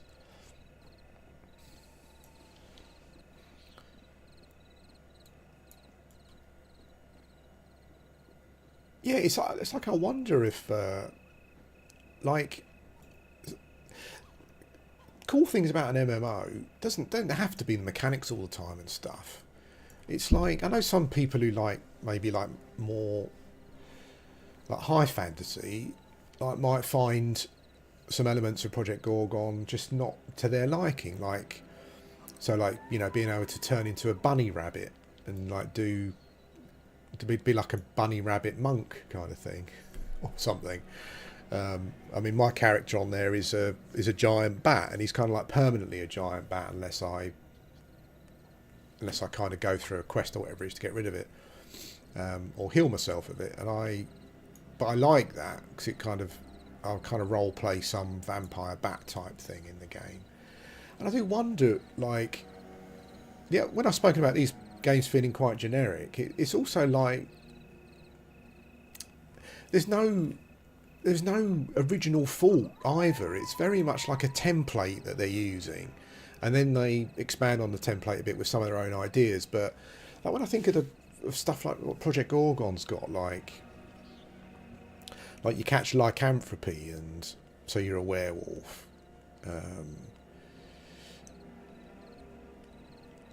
And there's like it coincides with like the real phases of the moon in IRL moon phases. So when there's a full moon phase in real life, then in game you're a werewolf permanently. You can't change out of the form. Yeah, like there was a quest that I found a goblin NPC who only spoke goblin, and I couldn't understand him. But there are these goblin notes and stuff that drop around the world, and you gradually read these and you learn goblin, and then you can go and talk to this guy and you can understand what he's saying, and he like gives you a quest. You know, there's like a shape-shifting thing where you can be various animals, and each animal has got its own skill set and stuff, and the animals have got their own town where you go. And it's got talking foxes and deers and things and stuff. I'm not sure if it is, but like the cow form used to be like one of the best tanks in the game. So, and as I said, some people might find some of these like the necromancy thing I mentioned earlier. Like, I'm not sure what it's like now, but if you wanted to summon pets, you used to have to go to a graveyard. Or you could go, because like when a player dies, they leave a gravestone behind, so you could use those gravestones to summon pets as well. And I thought it was like a brilliant idea. I can understand how some people playing Necro might think, I just want to summon a bloody pet for God's sake. Or if you summon a pet and it dies, then you know that's probably a bit of a pain in the arse. But just these ideas that the game came up with that everyone else, all the other MMOs, just seem to ignore. Like, there's hardly any of that, like, fun, like, immersive, like, maybe lore aspect to the games. It's very much, these are your bog standard races, these are your bog standard classes, these are the abilities you've got, these are the mobs you've got to kill. There's none of that, there's none of that kind of flavour that Project Gorgon brought, I don't think. And I still think it's the most interesting MMO that out of all the ones that we've had so far. I mean, things like for the giant bat skill tree, I mean, like Red Wing, you probably know more about this, but like as a giant bat, the skills for you to learn as a giant bat only drop during like a Halloween period. Again, like, you know, some people might find that frustrating, but then you can buy them off of other people's vendors, And also, it's kind of like I guess you would class the giant bat as like an advanced class. So that's kind of how it is. You know, it's these little ideas that these MMOs. It's funny, like comparing this. People were complaining the other day about comparing this game to EverQuest, but maybe we should compare it to other indie MMOs that are around. In comparison to Project Gorgon, these games are boring. Basically, I don't know what an analogy is. It's like going on a date with Sydney Sweeney, then going on a date with, you know, Sharon from the pub or something. I don't know. It's just, or going on a date with Brad Pitt, then going on a date with John from the pub. You know, it's like, yeah, and I don't. I mean, maybe, as I said, maybe the developers of these games just find that a bit kooky. It's not really what they're into, but it's a cool idea. You know, it really is a cool idea. Not all of them are kooky. Like the lycanthropy thing is a brilliant idea, I think. And you like before you catch lycanthropy, you're made well aware of what's going to happen. You know.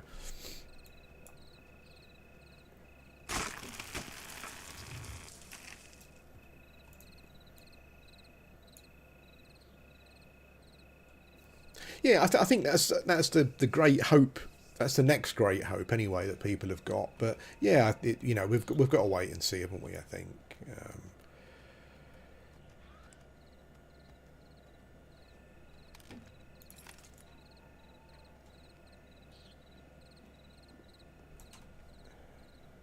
My takeaway from all of the games is that the developers have got their own ideas on how they want systems to work, and it's very unlikely that they're going to budge from that. And so I kind of feel that, like, if you're playing an MMO at the moment, like Pantheon, and you're hoping that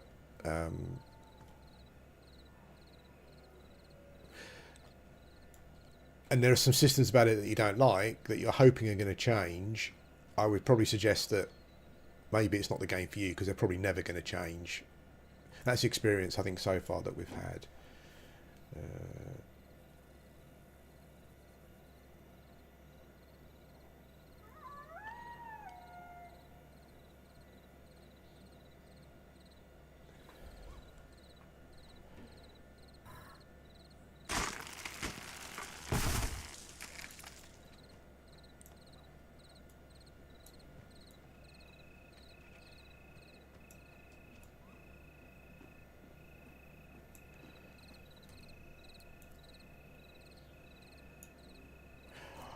I think different types of fantasy just around like feeling and themes and stuff, really. I'm not sure if it's...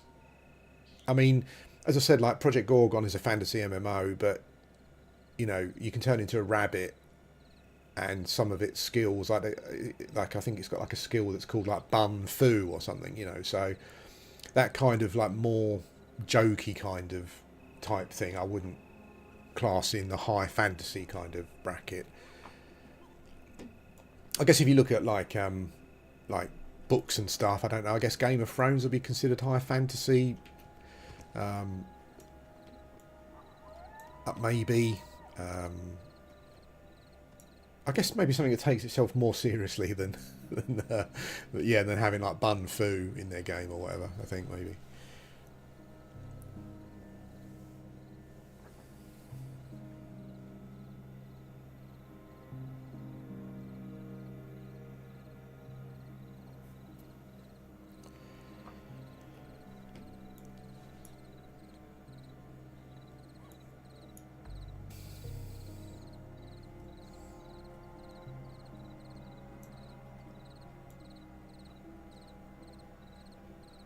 I know that some of these MMOs now are being developed openly, in a sense that developers stream and stuff, but I'm not sure if we kind of really get any information on why a decision was made, like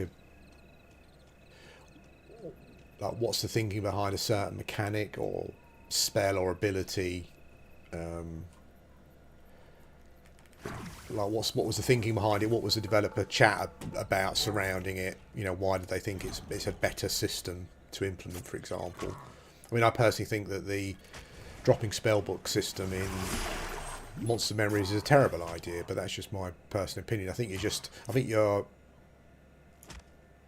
you're asking more of you're asking more of the player, who is probably a bit miffed at the death penalties anyway in general, like from an EverQuest point of view maybe. And I understand that they've got systems in place to kind of negate the punishment itself, but I'm always interested in those kind of systems, like why was it implemented? I know that maybe it was implemented because I thought it was a cool idea, and that's valid, but I'm kind of looking at more of what's it adding to the game, because of restrictions and punishments can add fun as well. It can be part of the fun, but I think you can go too far. So like my question would be, like what fun is it adding, essentially?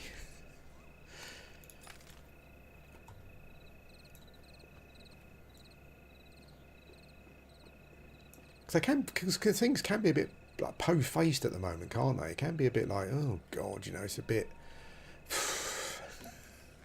We say that EverQuest felt like a job sometimes, but I really do feel that some of these games are starting to feel a bit like jobs.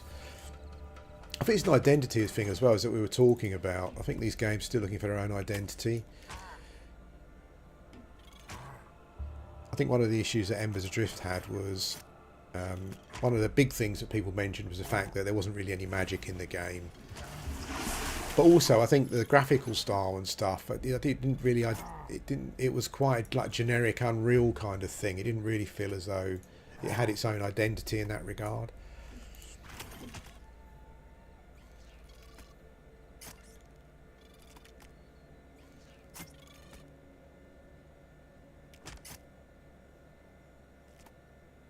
Did you ever play Ultra Online?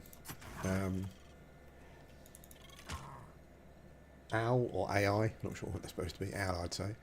I'm not sure what Ultra Online. I think it's still going Ultra Online. I'm not sure what it's like now, but there's probably an emulated server where you can maybe experience the classic Ultra Online if you like the 2D, that kind of like above perspective kind of look. There's some things that Ultra Online is still the pinnacle of. It's never been matched, really.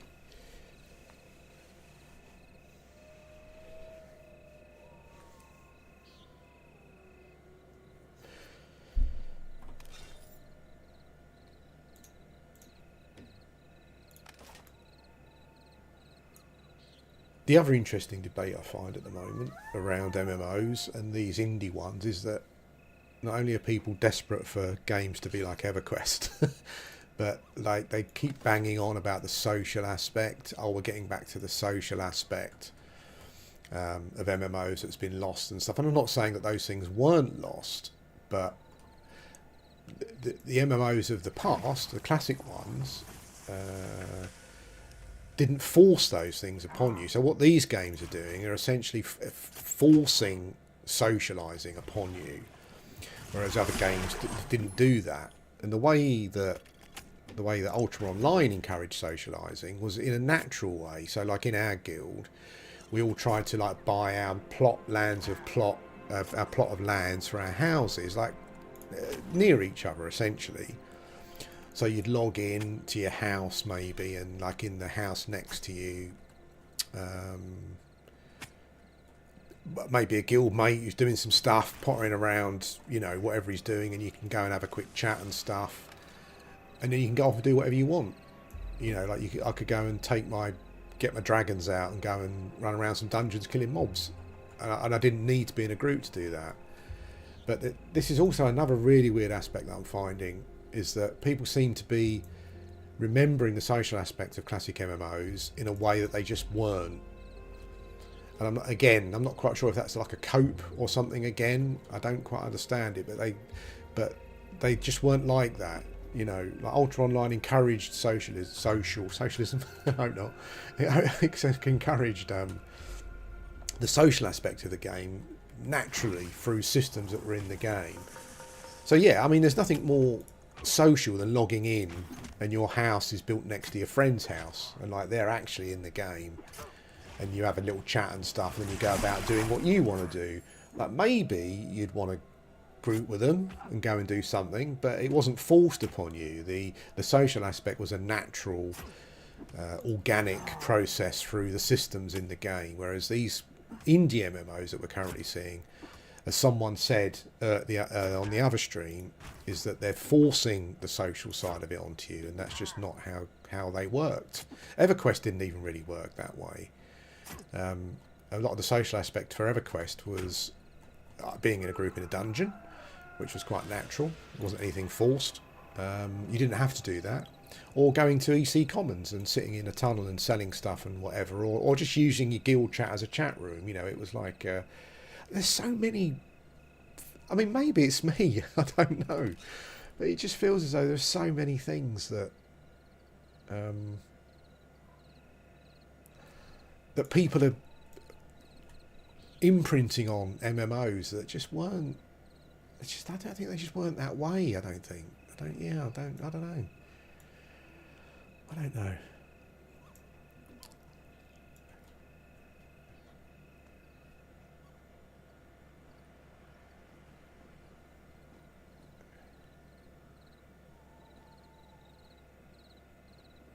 Yeah, I mean, some people, I mean, I was in a quite a big guild in Ultra Online, and I've seen people suggest that that people just used MMOs as chat rooms, and I'm sure some of them did, but most of the people I knew like, actively played Ultra Online. We'd have like guild events and stuff, so I'm not quite sure how true that is. Social media probably had an impact, but there seems to be like a train of thought at the moment that you need to get back to social gaming, you need to force people to do it, and I don't think forcing anyone to do anything in a game is a good idea. Gives them lots of tools to do what they want, and if they're inclined to socialising more or whatever it may be, then if that's what they enjoy, they'll do that. If you force it upon them, then eventually they will just move away, I think is the thing.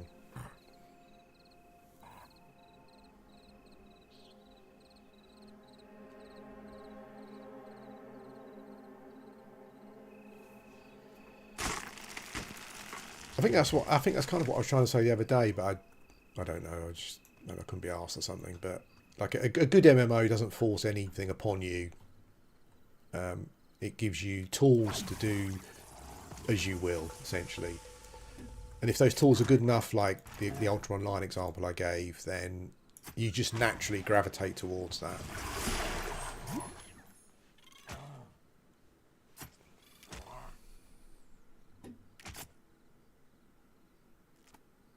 Yeah, I mean, I've like if you, I'm not sure if it's on P99, I think it is, but like in the original EverQuest literature, you know, it's like it actually, like when you select a class, when you selected a class in game and in the literature, it literally tells you how good the class is at soloing or grouping. If it's a warrior, it says, yeah, you can solo for a short time, but you're better in a group. If it's another class, it says you're good at both soloing and grouping. You know, it's not. People talk as though like classic MMOs were against this. They were anti. Everything had to be social, and that's not the case. They designed the game, as you said, with all the tools required for players to do as they want, and then people made the choice as to how they wanted to play. Whereas I think now we're just being forced into. Being forced into it essentially because people seem to have this ideal of what it was like.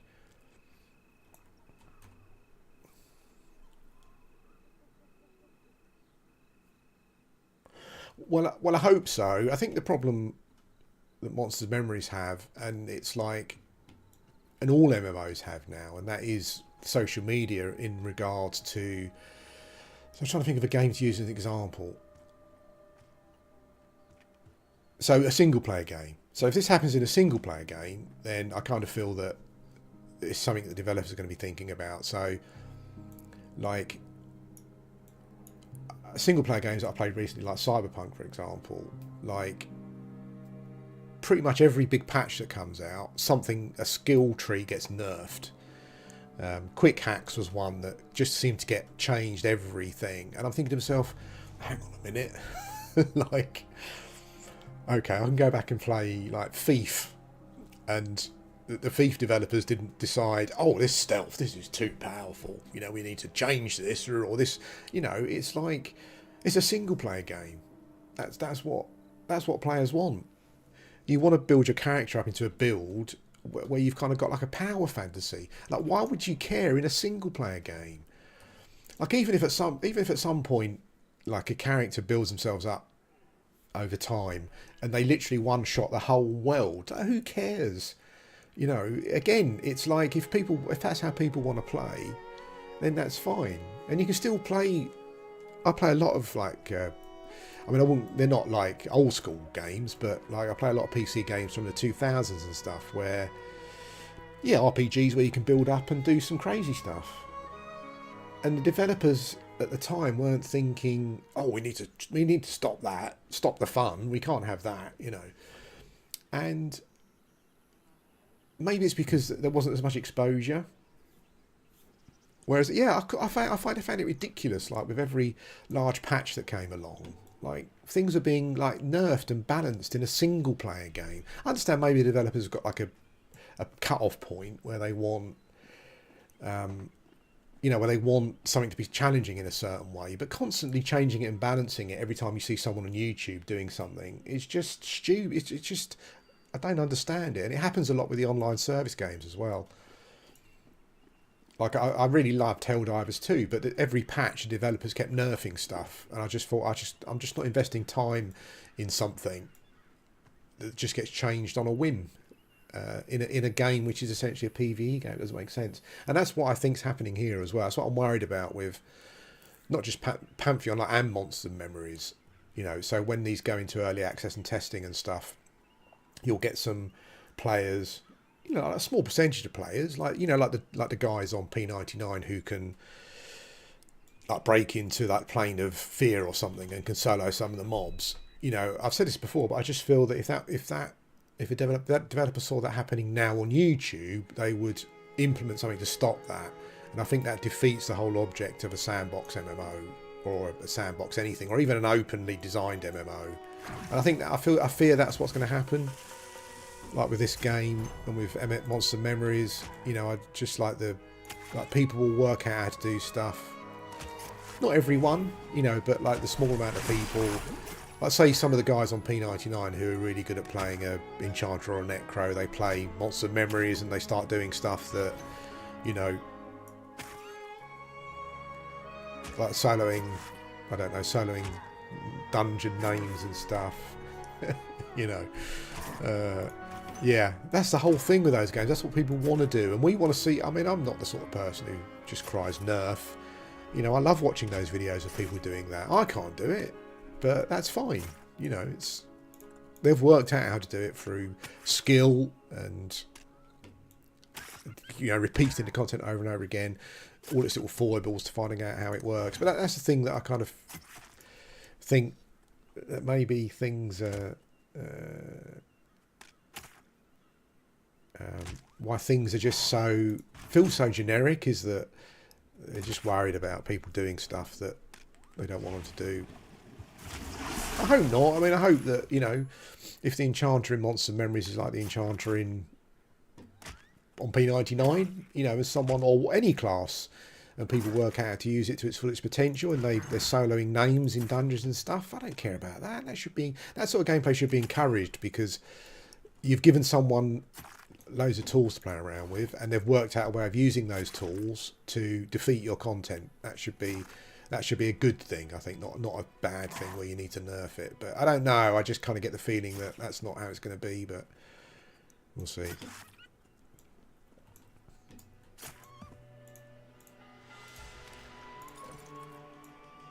I guess it's easy to say you want your game to be like quite open and sandboxy and stuff until someone starts doing something and some other players start whining like babies because someone's doing it. You know, it's like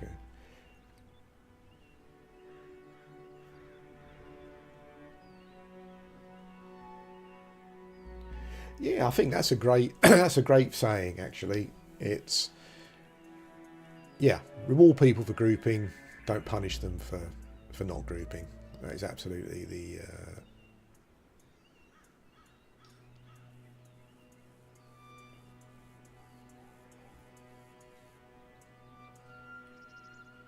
Yeah, I mean, I don't think that like a class should be able to. I mean, the thing is, as I said, like on P99, there are some dudes who can break into the planes, plane of fear and plane of hate, and solo them. Right, so some of the stuff.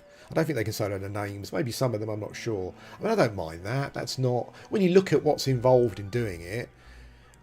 Like there's a risk versus reward thing there. I mean, on P99 there are some monks and stuff who solo some dragons and things or whatever, you know. I just don't think that should be seen as a reason to then just start keep constantly balancing stuff.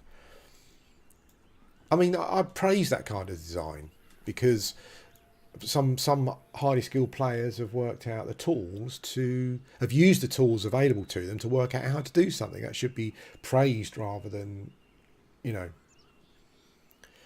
there should be some group content or raid content only, obviously, but yeah, I don't have a problem with those guys doing that stuff.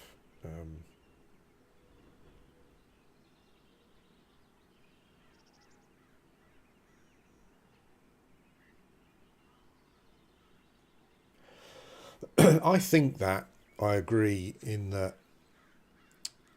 from a not from a content point of view or from getting the best loot point of view or whatever, but I think that in any MMO that's coming out, every class should be able to solo to max level in some form, even if it's just constantly outside killing blues over and over. I feel that that should be an option in a reasonable time. We're not talking about if someone says, oh, you know, you just want to level in a week or something. No, I mean, like, say EverQuest, roughly. I think that's the barometer that most of us work from. I think that's fine. I don't have a problem with that.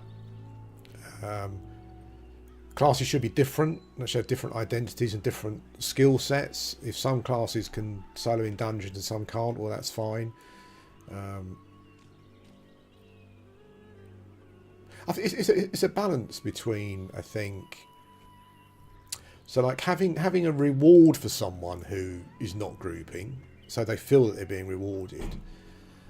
But then obviously, if you're in a group and you're in a raid or whatever, then you get rewarded more. And that's exactly how it is in EverQuest. Like, I know that we know more about EverQuest now. But the other thing that I see people use as an excuse is, oh, well, we know everything about EverQuest now. That's why blah-de-blah-de-blah. But it's the same with these MMOs. Like, this game could be in early access for another 5 years. So by the time it goes live, everyone will know everything about it. That's not an excuse anymore. Like, if you look on, as I said, someone will say, well, this person obviously knows the game inside out. Well, yeah, whatever. But there was I can't remember the guy's name, Barra 4 or something or whatever. Someone will probably correct me. But he had a series of Twitch videos where he soloed, like, you know, warrior. But it was just like solo self-found, by the way. It wasn't like he solo self-found like a warrior and a rogue and stuff on P99, and it was doable. And he did it, and obviously he'd worked out all the places to go and what was the most efficient. But then that's part of it. As part of that, knowledge is part of it, and that's how it should be. You should be able to do it. And anyone who tries to tell you that that's not what EverQuest was like, just, I don't know, just point them towards those videos. As I said, it goes back to what we said about Ultra Online, where a good MMO will give you the options to engage with the systems how you want to engage with them.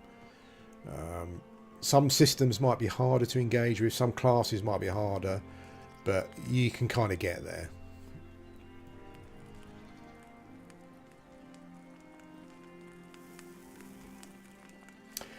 No, probably not now. I mean, I think, to be honest with you, like, this guy probably did like 2 or 3 P99 classes in 5 or 6 months. To be fair, the weird thing is, I'm not sure if you've played P99, but another thing that is misleading, that people try to mislead you on, is that leveling up in EverQuest is not as slow as you think it was. It's regarded as slow because it's slower than other MMOs, but it's actually quite reasonable. You know, if you went and started a character there, I mean, obviously it depends on what you're starting. Obviously a warrior is going to take longer than another class or a rogue if you don't know where to go and what to do, if you're not as efficient. But yeah, I mean, there are certain classes that you can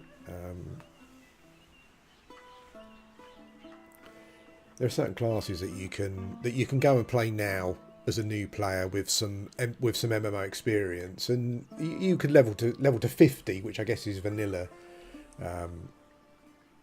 cap, like fairly simply.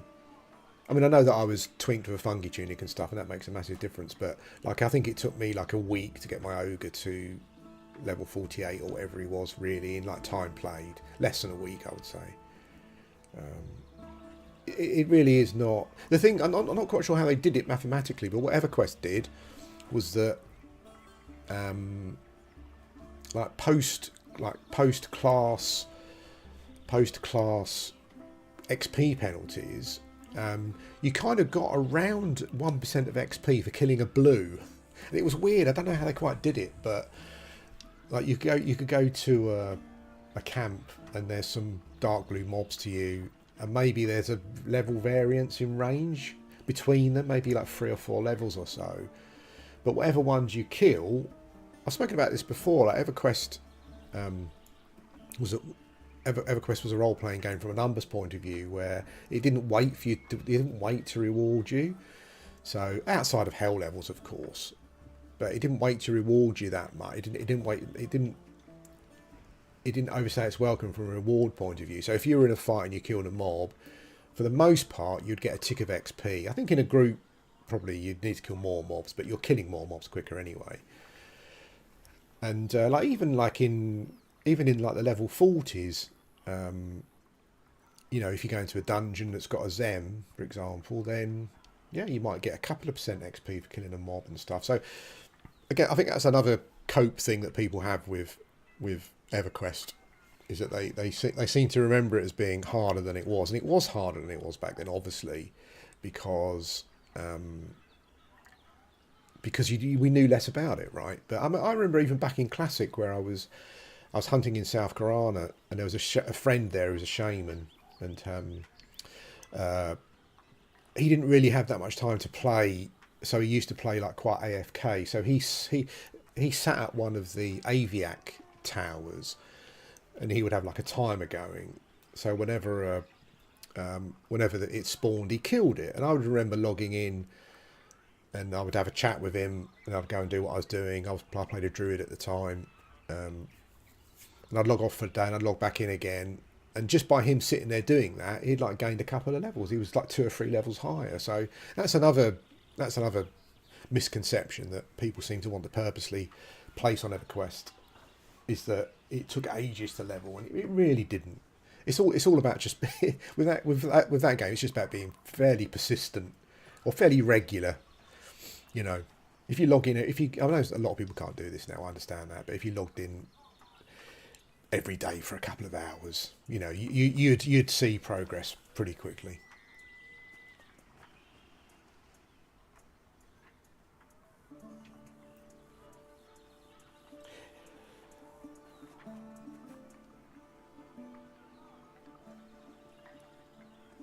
Oh, I mean, to be honest with you, mate, we probably agree on 40k as well. Well, I like the lore and stuff behind 40k, but yeah, I hate games. I mean, there's someone who used to own their own hobby game shop.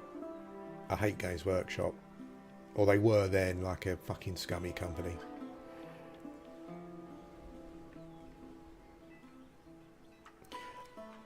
On this particular game, Al, it's difficult. The issue is the game doesn't really have any identity at the moment. That's the problem, and I guess that's because it's early access. Like, literally, the gameplay loop is literally at the moment the same as like Embers Adrift, for example, where you run around and you kill mobs. In between mobs, killing mobs, you pick stuff up, you gather stuff. So that's, I mean, it's got dungeons and stuff. You can go into a group and go dungeons. It's got camps, that kind of thing.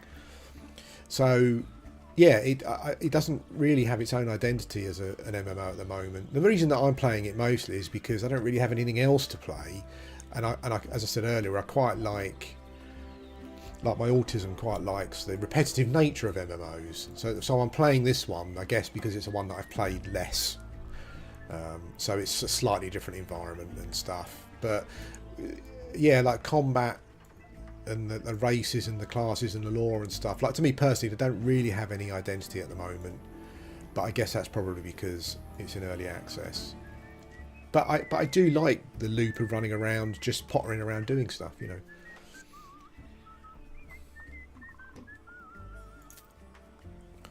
Let's sell some of this. Oh no, I sold my carrots. Man.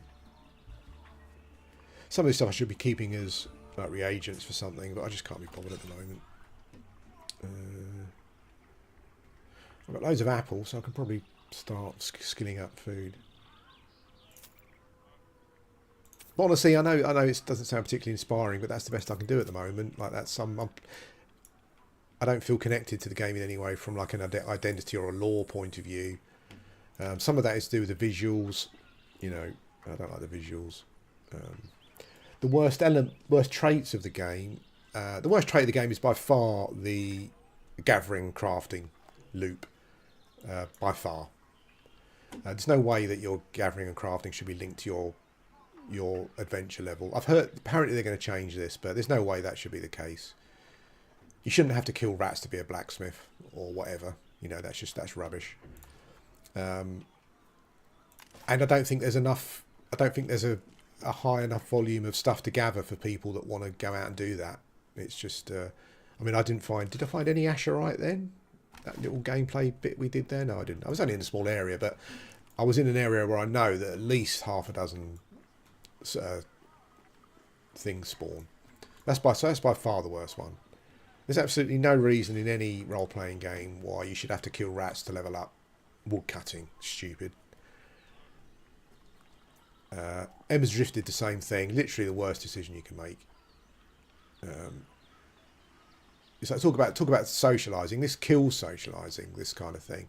Because again, like when I played Ultra Online, we had some dudes in the guild who just liked crafting. That's all they did. So someone would go out and get stuff for them, and they'd sit at home crafting. That's all they did.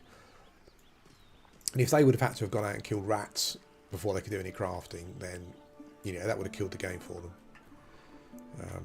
So that's the thing that I would change.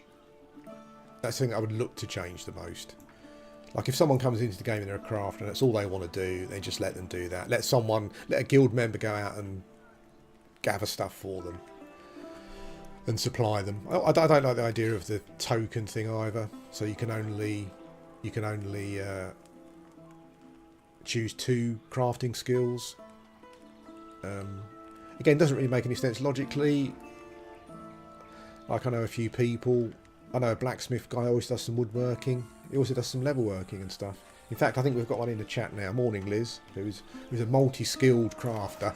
So it doesn't even make any logical sense, really. It's that thing we were talking about earlier, where they're making these decisions to force you into socialising. But any game where it's forcing you to socialise, I think, as I said, anything that's forcing you to do anything, I think is a bad idea. And also the other thing is that although they're limiting a character to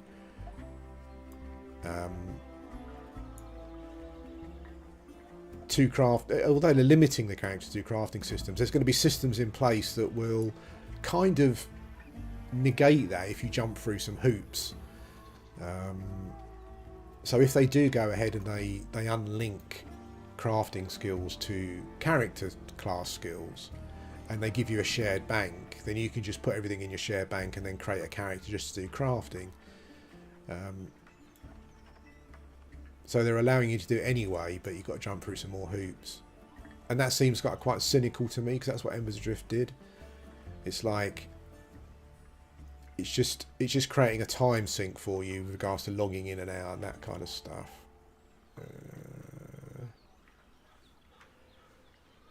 No, you can only choose 2.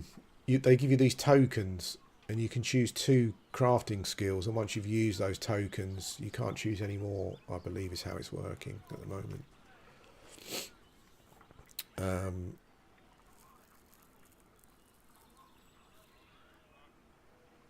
Yeah, I mean, some of you told me that this is basically what killed your interest in Embers Adrift, where, because in Embers Adrift, you have to level your character to level your professions, and there were people that wanted to do all the professions, but the game is so chronically slow for leveling, they didn't want to level alts basically to be able to do all of the crafting. And that's the kind of thing that people stop playing the game for. But anyway, you know, it's just, I don't know, like, we spoke about this the other day, and there were some people who were going, you know, this is why it's done. And okay, it's fine. You know, we'll see how the numbers go when it comes out.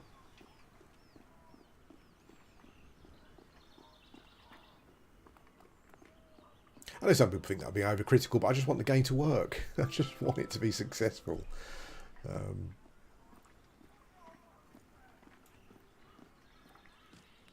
And there are certain designs that we've seen so far with games where it's not working. Like, people have rejected those systems, but they just don't listen to you. You know, it's just a waste of time.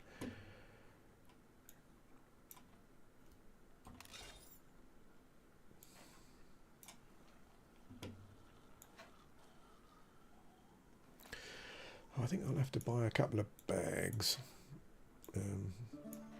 so I can have some. Actually, let's take these apples. I think I can buy some water and make some apple juice or something. Because I think on a character that you're going to actually be playing, I think it probably makes sense to make your own food, because I think it gives you stats and stuff. And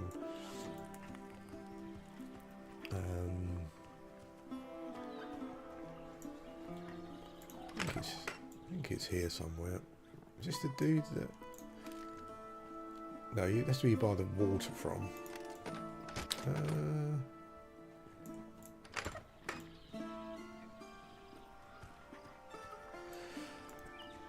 Right, you have to excuse me. I'm guessing probably the person that trains food making is somewhere else. I don't know where they are. So they used to be in the tavern there. Always a kid. Oh, here we go. Provisioner? Learn cooking.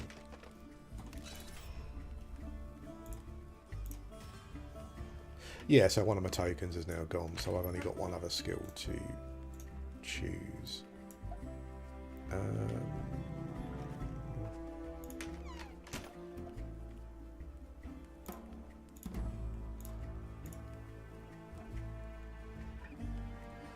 Frame fast cider, is that the...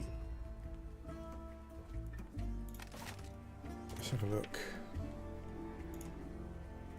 I think you make that with...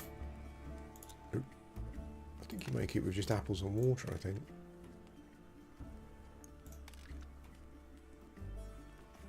Well, how much is that going to cost?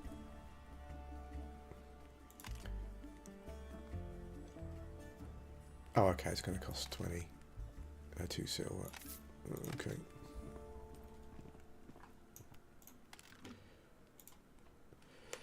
So...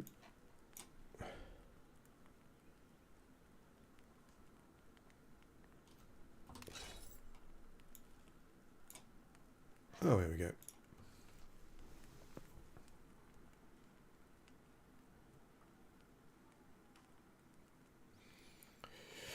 So, this is the other thing as well. Like, let me choose how many to make and just click brew.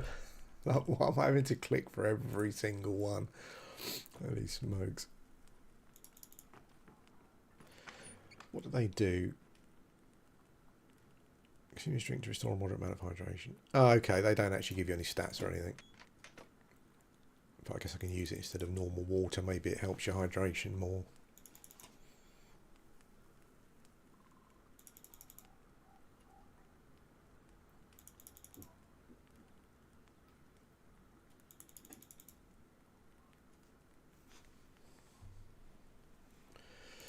Okay, well, I've been going for a couple of hours and I've got some stuff to do now, so I'm going to bugger off.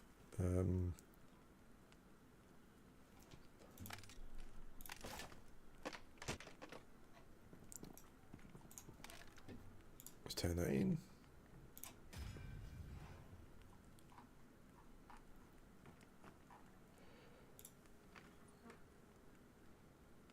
Not sure what meat I've got, so I'll have to... yeah, so I've committed to cooking for one of my dudes. I guess that's probably a good idea.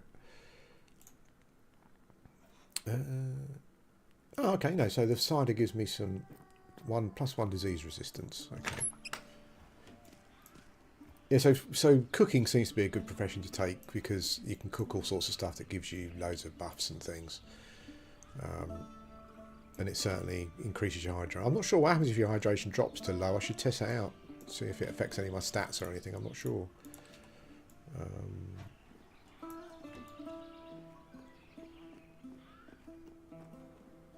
Okay, so before I go, let me just quickly sum up my early experiences in early access with Pantheon.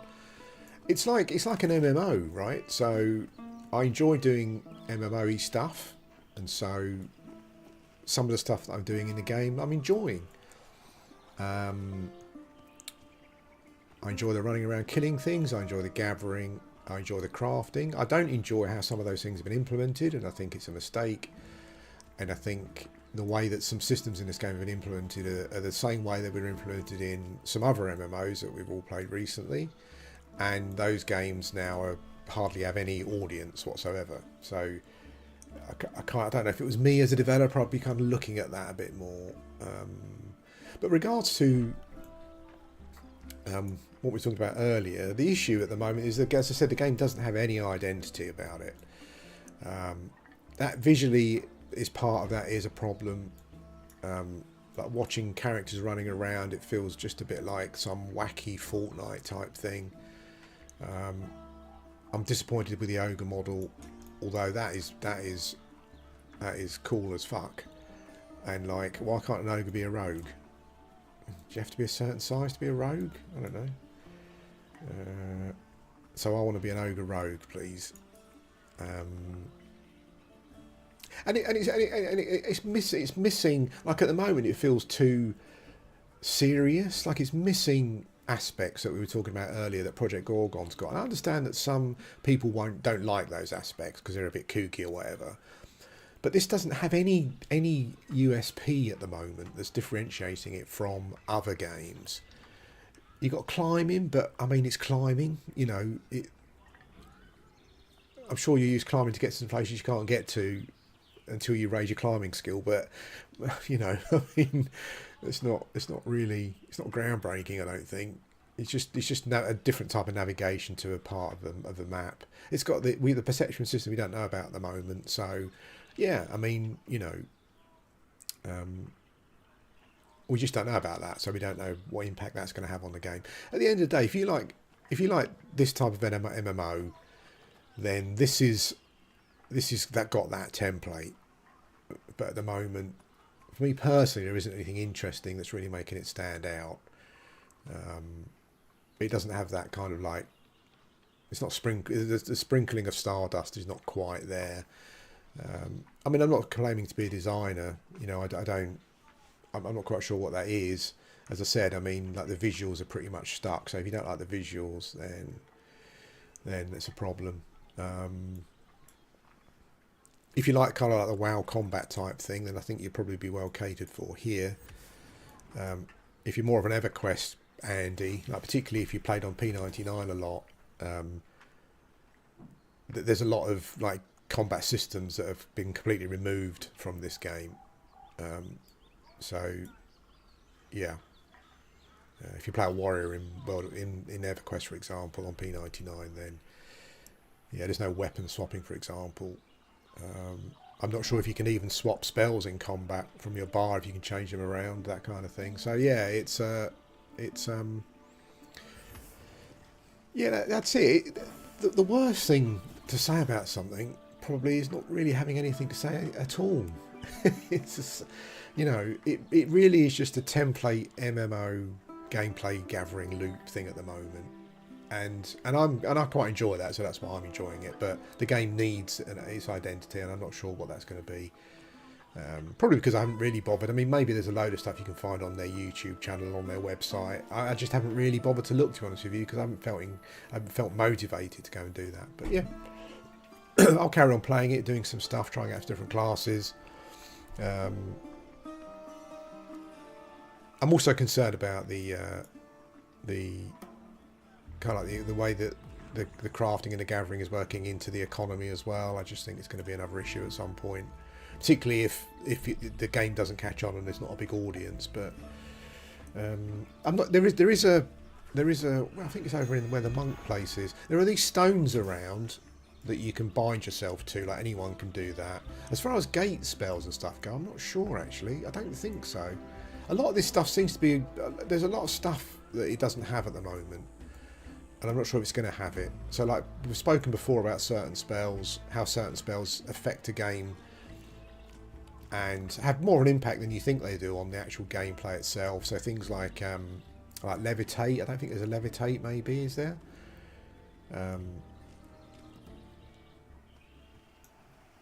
Like water breathing, all those kind of little things. Oh my god, that's my first Asherite all of day. There's another one there as well. Oh my god, I've just hit the spawn jackpot.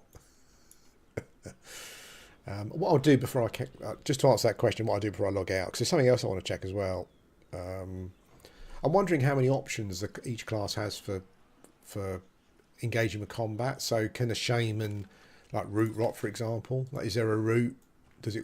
Can I dot something and then root it, and then sit down and rest or whatever? I'm not sure. There's questions I'm not sure about yet. I haven't seen anyone casting gate or talking about gate. I do believe that you can, at the moment, because it's in testing, you can just type, I think you can type rewind or something, and it teleports you back to your bind stone. So maybe there are going to be gate spells at some point, but they're not, they're just not in yet.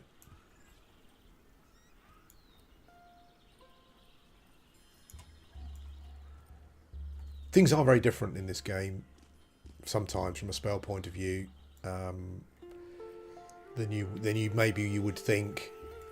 You know, I said it earlier on, but you know, there were some people who were complaining about the fact that I keep comparing it to EverQuest. But I mean, it's got a Shaman in with some very similar spells that the EverQuest Shaman casts. But there are some, like Spirit of Wolf, which is horrible. It's literally like the Pauper's Spirit of Wolf, because they've tied it in with this stamina sprinting system rather than it being like a flat run increase. So that's a lot. Well, to me, it feels like it's a lot less fun. I'm just going to check to see if I'm pretty sure there's no gate.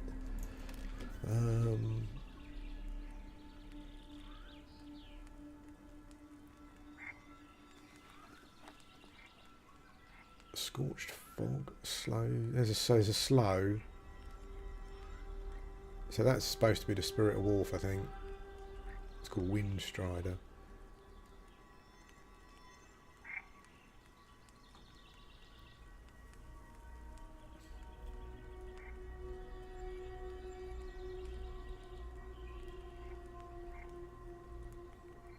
So we're up to level 12.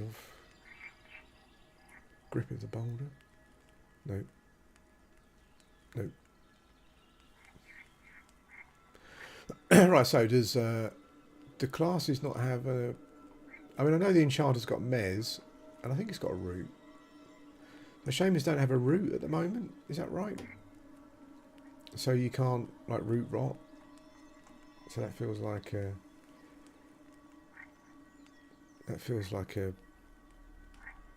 So that's a combat option that the Shaman doesn't have. It looks like. I can't see one anyway. There's no gate either, no. But maybe, as I said, maybe that's going to be added at some point.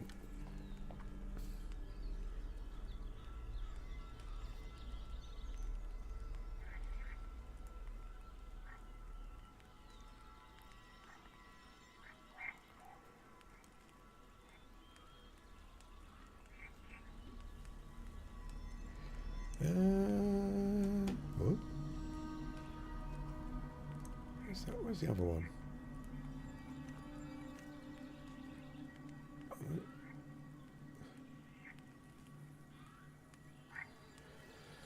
Again, I'm assuming this is because it's early access, but why does the level 10 slow